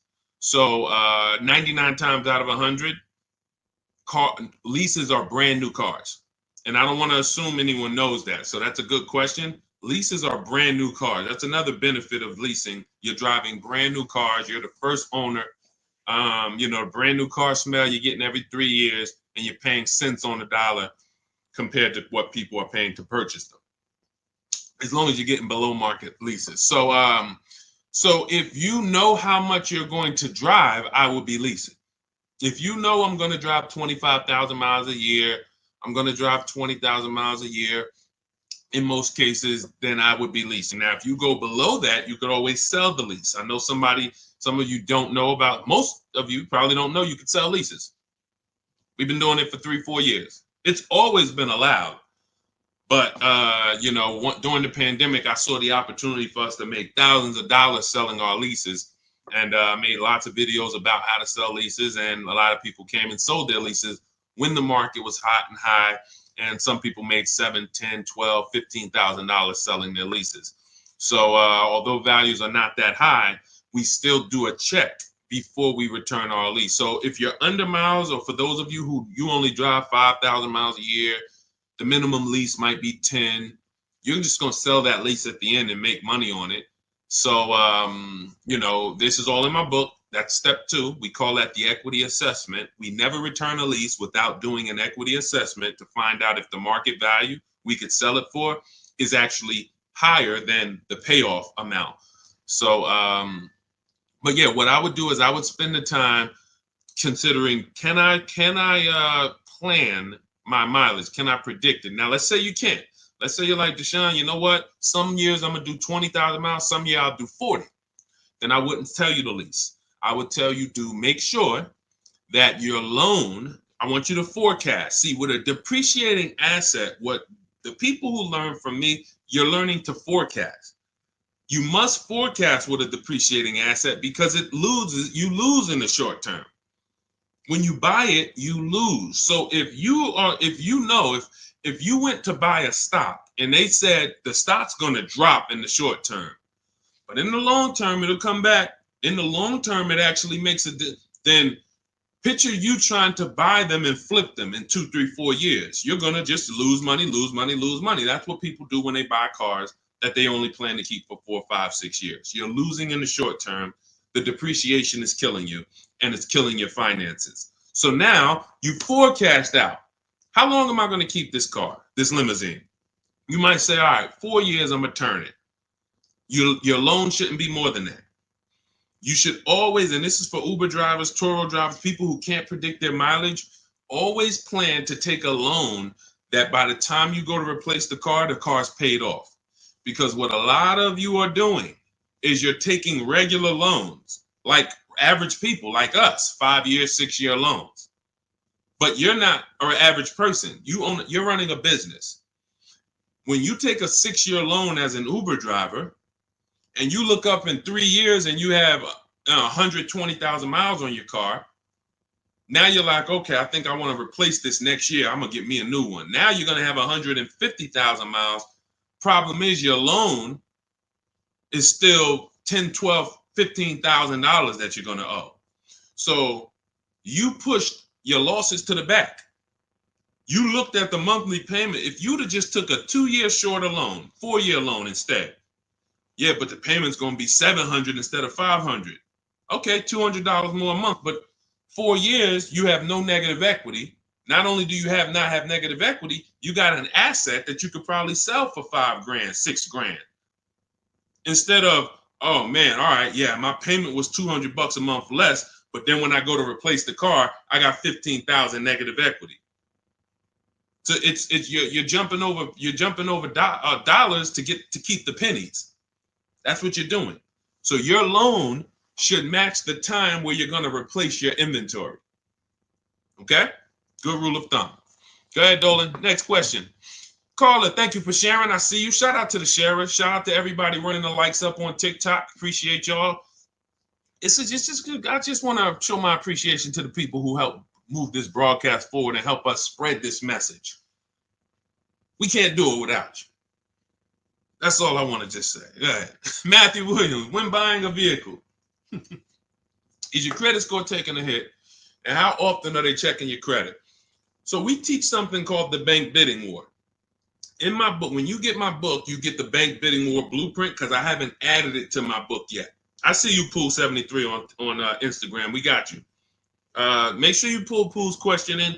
Dolan, shout out to the people on Instagram. When buying a vehicle, is your credit score taking a hit, and how often are they checking your credit? We use something called the bank bidding war. The credit bureaus allow you to actually have multiple banks and credit unions access your credit with a hard pull within a small window of time. 14 to 45 days is what they say. You can Google this and you can prove it to yourself. Now, we don't even want to play with 14 days because I like the idea of making sure if you give me a minimum of 14 days, let's do it in 2 days. Now, they're going to allow you to have multiple people access your credit because they consider that rate shopping. If you're going to get a loan, rate shopping is, I'm going to give Bank of America a chance, credit unions a chance, I'm going to give the dealers, banks a chance, but it has to be within a small period of time. And you cannot go from this dealer, here, run my credit, and then go to this dealer, run my credit. That's not rate shopping. That's car shopping. This dealer here is running your credit, that dealer's running your credit, you're going to get banged out. So what we do is we don't let anyone run our credit until after we've already found the car. See, because the banks don't want you shopping. And my goal is to get you to understand the banks are not your friend. You may think the bank, oh, this is my bank, I've been working with them. Listen, they're not your friend. If they weren't making money on you, they wouldn't be doing business with you. So the money in loans is so big. There's so much money in loans. It's amazing. Why do you think banks are rich? Like, why do you think banks are in the banking business? They don't sell cars, they sell money. So what you want to do is realize that if banks don't want me to shop around, what are they going to start doing to keep me from shopping around? Well, they're going to give me a hard credit pull to get a pre-approval. Who's seen that? Hard credit pull to get a pre-approval. Stay by your keyboard, y'all. Remember, new people, we dialogue here. This is what we do. So you got to stay by your keyboard if you want to get the most out of what we do here. Hard credit pull, pre-approval, it's trash. Because now they've actually pulled your credit with a hard pull. The minute they pull your credit, they start the window of the rate shopping window is open. So that means you only have a certain period of time to have anyone else access your credit before that window closes. And those hard that, if your credit score is going to drop 10 points for that hard credit pull or 8 points, whatever it is, if you do it again outside of that window, it's going to drop again. So we don't ever do hard credit pulls for pre-approvals. We always need to get a pre-approval with a soft credit pull if it's available. If not, then we use a tool. In my book, I have a calculator I created. It's called the Perfect Budget Calculator. By the way, in that book, I have 5 calculators I created. You can't find them on Google. That alone is worth the price of the book. Different calculators. We counter dealerships with. We buy used cars. You get to a part and you're like, well, I've never seen a calculator like this. Yeah, because we invented it. So we use the Perfect Budget Calculator. We take the average rate in the market and we budget. The budgeting tool actually tells you exactly what you can spend on a car, gives you multiple goals, so you're always below your maximum, and then you go shop. Because the only purpose for a pre-approval is budgeting. That's it. Just like, we got homeowners on here, right? You own a home? You own a home? Type yes. Homeowner. The only purpose for the pre-qualification is to see what you can afford, right? That's all we need the pre-approval for. So that's why I created the Perfect Budget Calculator, so that you can actually use it. It creates the budget and then you move. I see you, AdWash. Yeah, that's the purpose. So we don't need the loan until we find the car. Just like with the house, I don't need the loan until I find the house. What I need is a pre-approval or a pre-qualification so I can budget. Then I go shop.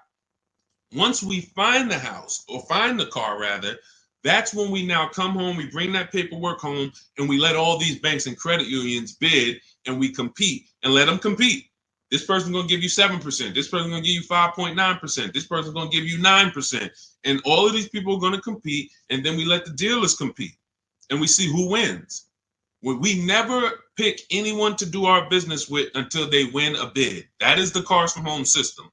Whenever we are buying, that's how we guarantee below market offers, because someone won the bid. You were competing against all these people to get my business, and you won. You were competing to buy my old car, you won. That's how we do. So that's the bank bidding war. You find your car, then you come home, call your bank, your credit union, online dealers, online bank, you let them compete. So when you get my book, you get the bank bidding war blueprint. If you want me to spell this out step by step for you, where those of you who are financing, you'll have 3 rounds of the bank bidding war blueprint. The bank bidding war to make banks compete at various stages, because there's a lot of money and interest. So this is all in my new digital book, Cars from Home, 7 Steps to Saving Time, Money, and Avoiding Dealerships. It's normally $97, but you can get yours for 75% off as part of my welcome offer for 30 minutes only. Go to my TikTok bio, Instagram bio, YouTube comments, or Facebook comments. Click those links. Activate your 75% off. The book is digital, so it'll be in your inbox by the time we end this stream, and you'll have everything I teach step by step. You can use it for, over and over and over again. 2, 3, 4, 5 cars. You'll still be saving money from the same $24 book if you get there before the 30 minutes is up. All right. And make sure you screenshot the thank you page, because some of you type your email wrong. You might be, yo, man, I'm trying to hurry up and get this deal. You don't realize you typed your email wrong, and I can't email a book to the wrong email. So screenshot that page so you'll have my support team's email. Just in case that book isn't there in 5-10 minutes, just email my team. Go ahead, Dolan. Next question. Oh, no, pull my man Pulling from Instagram. Did you see him? We got Ingrid too. It's a lot of people on Instagram, so we're gonna try to get to questions from every platform. Do you ever advise buying the lease at the end because you went way over miles originally allowed? Great question. No, I'm gonna tell you why. The moment you lease your vehicle, your contract says what you should bring the vehicle back with in terms of miles. Let's say average is 36,000 miles, 12,000 per year. They have a buyout price based on that, a residual value based on that. So that means at 36,000 miles, they already know this is what we plan to sell the vehicle for on the market when he brings it back. Let's just call it 18,000. Now, 18,000 is based on 36,000 miles. It may not be a good price. That's why before we actually buy our lease, we always do a market comparison. Is the price I'm going to buy my lease for even a below market price? If I could go get a used car that is similar miles, similar condition, similar features, but I can get it for 2, 3, 4,000 less, then my lease buyout price is overpriced. It's over market. So that's step one. We have to do a market assessment before we even consider buying the lease. But here's the bigger thing about going over miles. Just because you put 20 more thousand miles on it, that purchase price of 18,000 is still based on 36,000 miles. So you got now 60,000 miles. You're going to pay the same 18. You can't go to them and say, well, I got 60,000 miles. Can you lower that to like 14? No. So you're taking what in most cases is an already overpriced offer, and you actually are buying it on a worse offer because the mileage you're on, if you looked at, again, taking it back to the market comparison that I explained 2 minutes ago, if you looked at what are vehicles like this with the mileage I have selling for, I put 60,000 miles on it. You look around and you're like, whoa, those things are selling for 5,000 less than my buyout. That means the moment you buy that car at the buyout price that's on that contract, you literally lost $5,000 right there because you overpaid for it. So the solution is take the penalty. It was your fault. Now, what do I mean it was your fault? You choose your lease mileage. It's not selected for you. If you need 12, you choose 12. If you need 15,000 miles a year, you need 15,000. You take somebody like Jen. Jen's up on the screen right now. She got her Honda CR-V hybrid. $512 a month. She got a below market lease on this. This is one of the most popular hybrid vehicles in the market. $512 a month, no money down. She adjusted it from 12,000 miles a year to 18,000 miles a year. So she's paying $563 a month, $50 more, but she gets to drive as much as she needs to. She's driving 18,000 miles a year for $50 more per month. So a lot of people who you'll hear talk about their lease experience and tell you don't lease, they took the 512. They would look at the lower payment, never adjust it to what they need, and then they end up telling you don't lease because I got a bill for the mileage. No, you got a bill for the mileage because you signed a contract. You said in that contract, I'm going to use this. You had the option at the time of signing the contract to choose more mileage, but you didn't. And then you went over the mileage you drove. So therefore you paid for that. So I would always take the penalty. You can actually do a deal where you actually shop for a car, and the best offer you find, you can actually have them cut a check to the old company. So let's just say I had a $3,000 bill coming, a $3,000 mileage penalty bill coming. I find a car like, let's say I'm shopping like Zafrina. Let's take Ansley. Ansley right here. He got a $58,000 lease on a 2024 QX60. $554 a month. So that's what we call an under 1% lease. You're driving a almost $60,000 vehicle. You're paying $554 a month, no money down. So let's say I got a $3,000 mileage bill. If I'm Ansley, I'm gonna shop, get my best offer, and then I'm gonna say, hey guys, I need you to cut a $3,000 check to my old leasing company, because I don't want to pay that mileage. Now, what's going to happen is my payment is going to go up because they need to build that into the sales price, but I don't need to come out of pocket with it. I don't need to come out of pocket with it. Now, if you could come out of pocket with it and write it, some of you could actually do a payment plan if you want to do that. That's fine too. But I'm talking to the people who you're like, all right, I don't necessarily want to come out of pocket with the penalty that I'm going to get for the mileage. So therefore, let me actually go and make a deal. So you could do a payment plan for the penalty, or you could just have the dealer you're going to buy from cut a check to the old company, to the old bank on your behalf. They'll build that into the sales price, but you shop for your best deal first. Before you do any of this, you always shop for your best deal, identify the 20% dealer, and then work with that dealer on structuring, hey, how much would it cost me to just have you? How much would it raise my payment for you to cut the check to them?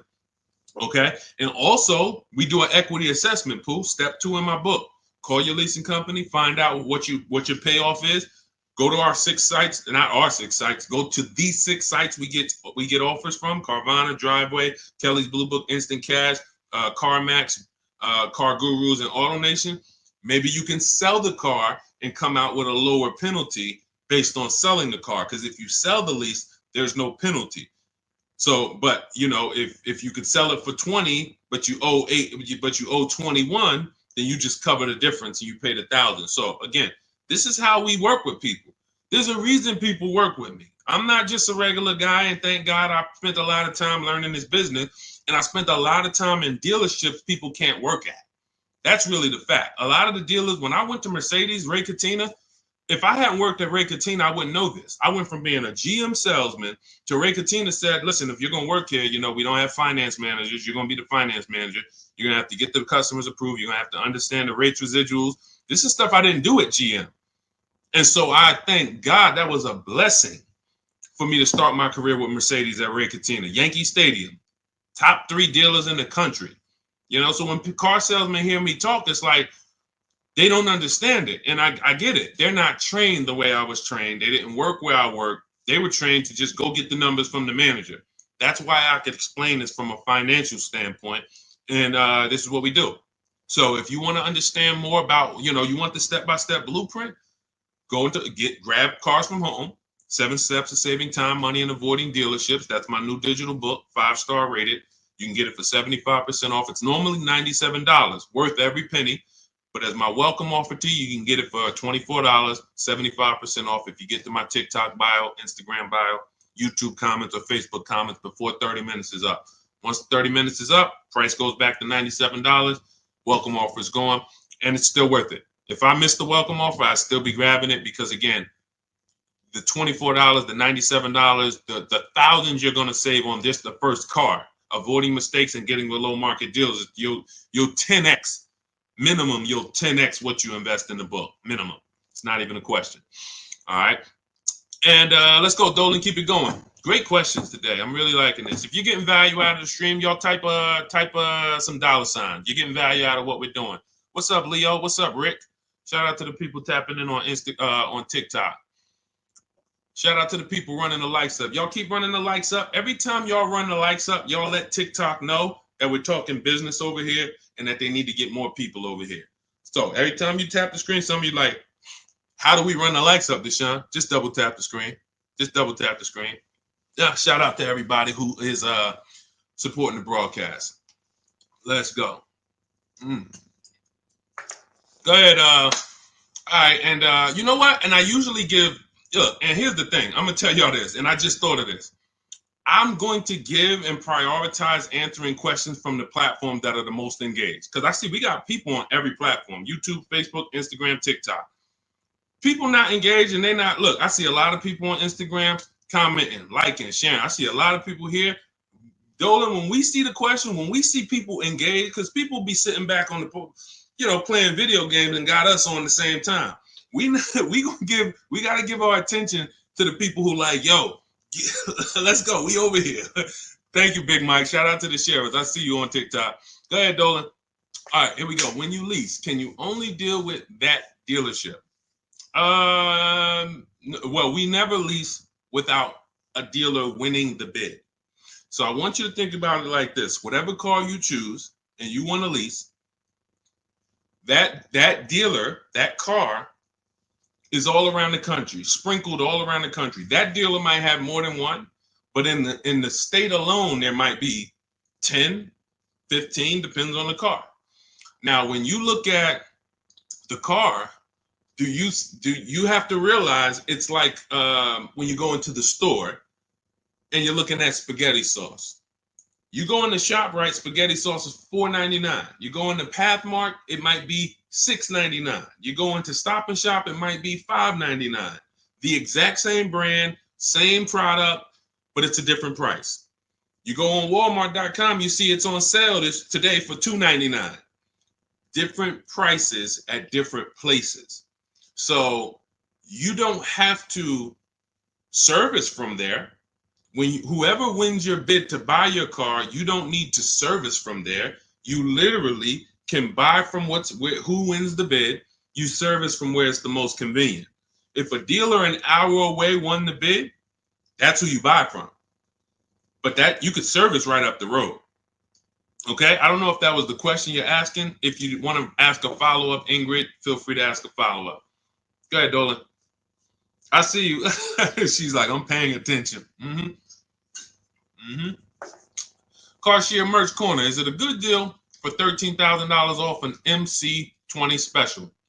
I can show you better than I can tell you. Let's just say, right, Sean's thinking like you.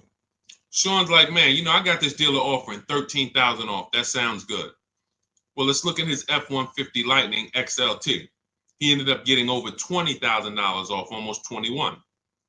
Had he took 13 from one dealer, he would have been leaving $8,000 on the table. He would have overpaid by $8,000. And this is why I say negotiators pay market value, because I'm sure you negotiated for that $13,000 off. I'm sure you didn't walk in and just say, hey, give me a price, and they gave you $13,000. You probably spent time, energy, and money to get that $13,000 off. But if Kimberly had done what you did on her Maserati, her $86,000 Maserati, she would say, oh, $13,000 off. That sounds good. That just sounds good. Then she wouldn't have got her $20,700 off. Now, how do we know these are the below market deals? How do we know that $20,000 on Kimberly and Sean's deal was the below market deals? And it was. How do we know it wasn't more money? Like Milligan. Milligan got, using our system, all of these people used our system, but Milligan got one of the biggest discounts I've ever seen. She bought a Mercedes EQE, $27,000 off. You got to zoom in, and I'm gonna, snip this different and zoom in on it. You can see the lines here with the yellow $79,000 vehicle. She ends up getting it for $51,000 after all the discounts and rebates. So how do we know that they were below market? They had all these other offers. That's the key. Kimberly knew this $20,700 off is the best because I have 7 offers higher than this. Different dealers, a lot higher than this. Now, if you told me, Carshare, Deshone, $13,000 off a good deal, I got another dealer who's only giving me 10. I got another dealer who offered me 7 off. I got another dealer who offered me 5 off. Then I would tell you $13,000 is the win. Go ahead, grab it. But because you don't have that, you negotiated versus doing what we do, which is get bids. Now you're at the mercy of trying to hope you're at the bottom. You can't win. You just can't win. That's why negotiators pay market value and not below market value. You can't feel for the bottom. You can only assess the market, multiple offers, get to the bottom, 5 to 7 offers, pick the best one while you relax at home. It's just it. It's just it. Oh, great question. Common question that a negotiator asks. Man, I talked them down this much, Deshone. This got to be good, right? What do you have to compare it to? Nothing. Okay? Get more offers. You could do it your way, call around. You could do it my way. Email, scripts, all in my book. It's up to you. Go ahead, Dolan.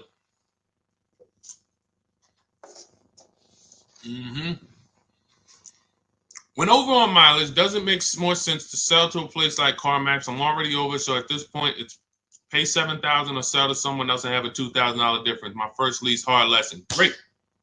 See, I want to read this question again because see, I'm proud of you for even asking this question and coming at this the way you're coming at it, because that's what you do. When over on mileage, doesn't it make sense to sell to a place like CarMax? I'm already over miles at this point. It's pay $7,000. So if I return the lease now, I got a 7,000 mileage bill coming to me, or sell to someone else and pay the difference. In my book, I teach you how, when you have these types of penalties, or in this case, or in other people's cases, negative equity, You want to sell and pay the difference because that's going to lead to the lowest amount coming out of pocket. So yeah, if you drop off your lease and they bill you $7,000, but you could have just sold it to CarMax and paid the $2,000 difference, way better way to go. And then next time, let me get the mileage I need so that I don't have to deal with this again. But for getting out of it, 100% all day long, I would sell to the highest bidder. That's going to give us the lowest amount of penalty and then pay the difference and then do a fresh deal. That's it. Way to go. Way to go. That's called, see, it's times where I was in Mercedes, right? And I had to sit down with a client and tell him, there's no way for you to escape the bullet. You're going to bite a bullet because the damage is done. The decision was made. Now what we're doing is trying to see what option allows us to have the least out of pocket, the lowest, the smallest bullet to bite. We got to bite a bullet. But $7,000 coming as a bill, that's a big bullet. $7,000 bill that you owe, big bullet. $2,000 to CarMax coming out your bank account, $2,000, small bullet. So the key with these situations is seeing what's the smallest bullet and knowing all the options so that you don't just say, well, I'm over. See, because watch this. Some people would buy that car. And what they would do is they would buy that car, pay, I mentioned this probably about 10 minutes ago, pay the normal buyout price, but except they over miles by, probably 40,000 miles. So a car that should have been 12,000, they buy it for 20, and now they're invested in that car. Financing those losses is horrible. That's a huge bullet. So there's all types of bullets, and what you need to know, and you already know this, but what anyone outside of you needs to understand is when I got myself in these situations, I need to know every single option for getting out of it. Because if I could have paid $2,000, but I paid $7,000, or I paid $8,000 and financed it, that's just ignorance. That doesn't mean I'm stupid. There's a difference between being stupid and ignorant. Ignorant means I just didn't know. I was not aware, and it cost me.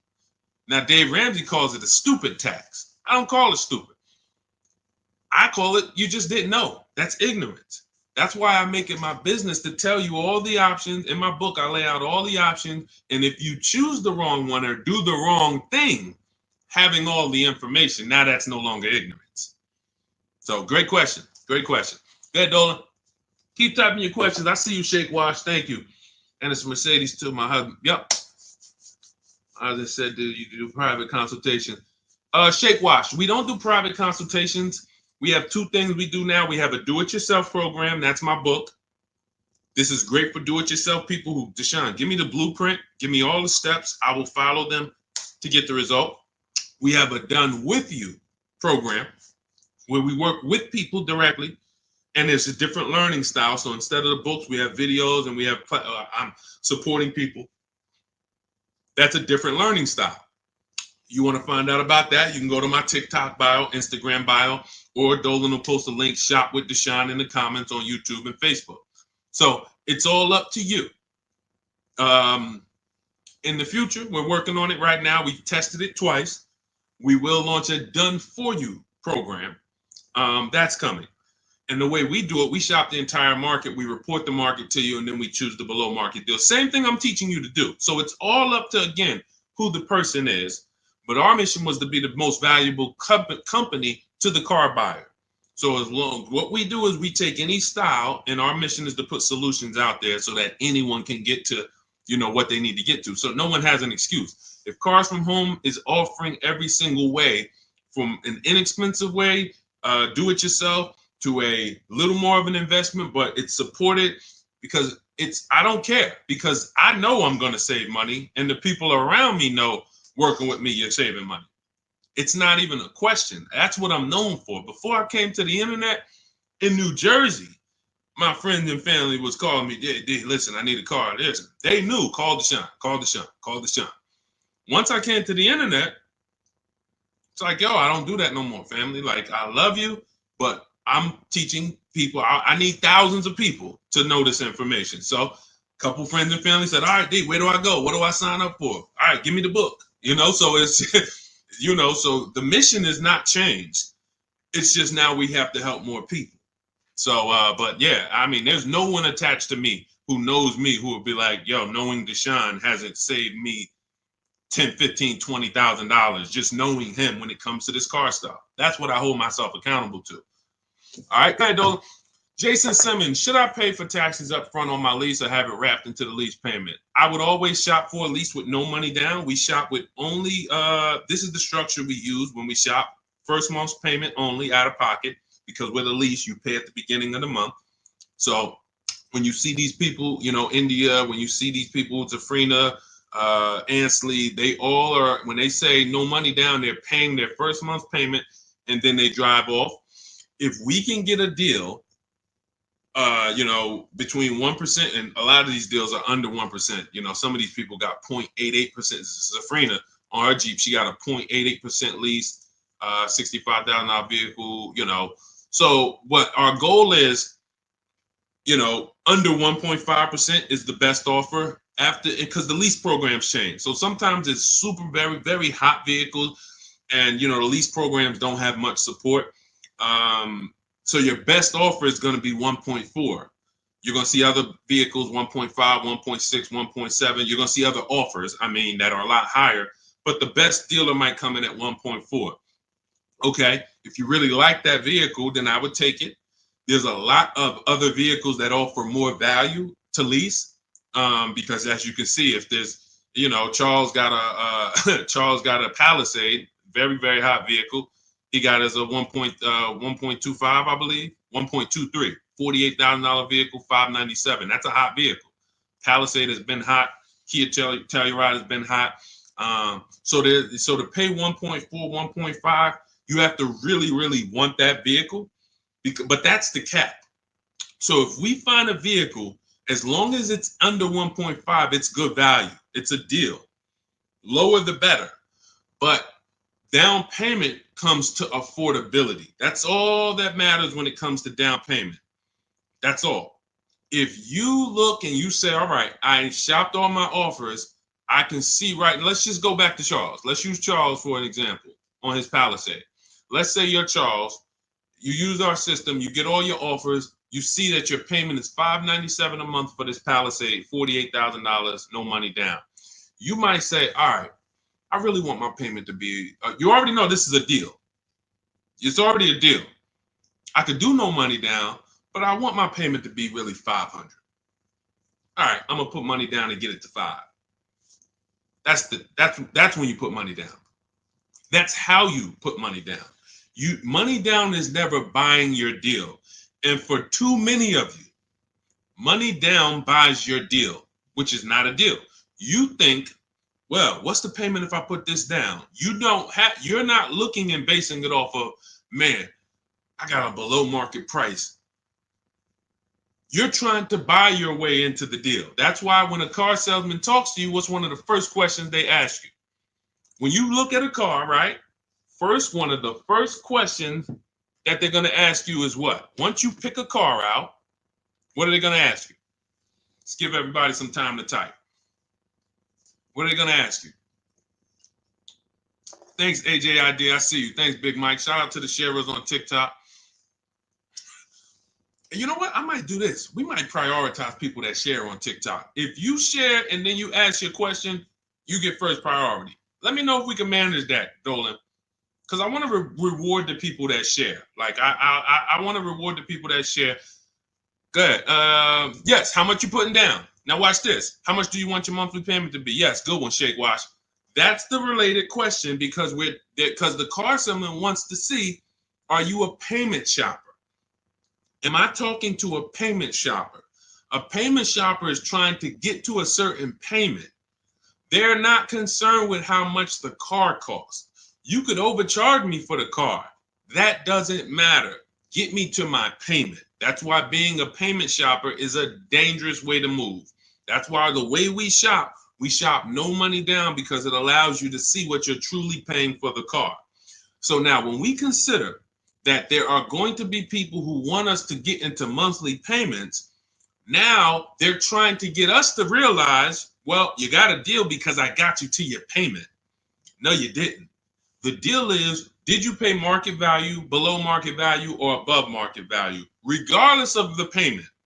If somebody went into a Bentley dealer, if we got a bunch of prices on Bentleys, all of us just got a bunch of prices on Bentleys, and we got a $200,000 Bentley, and they took off 100,000, 50,000 off. I mean 50% off.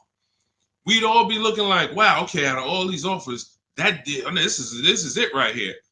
The payment's gonna be $3,000 a month. The payment has nothing to do with whether it's a deal or not.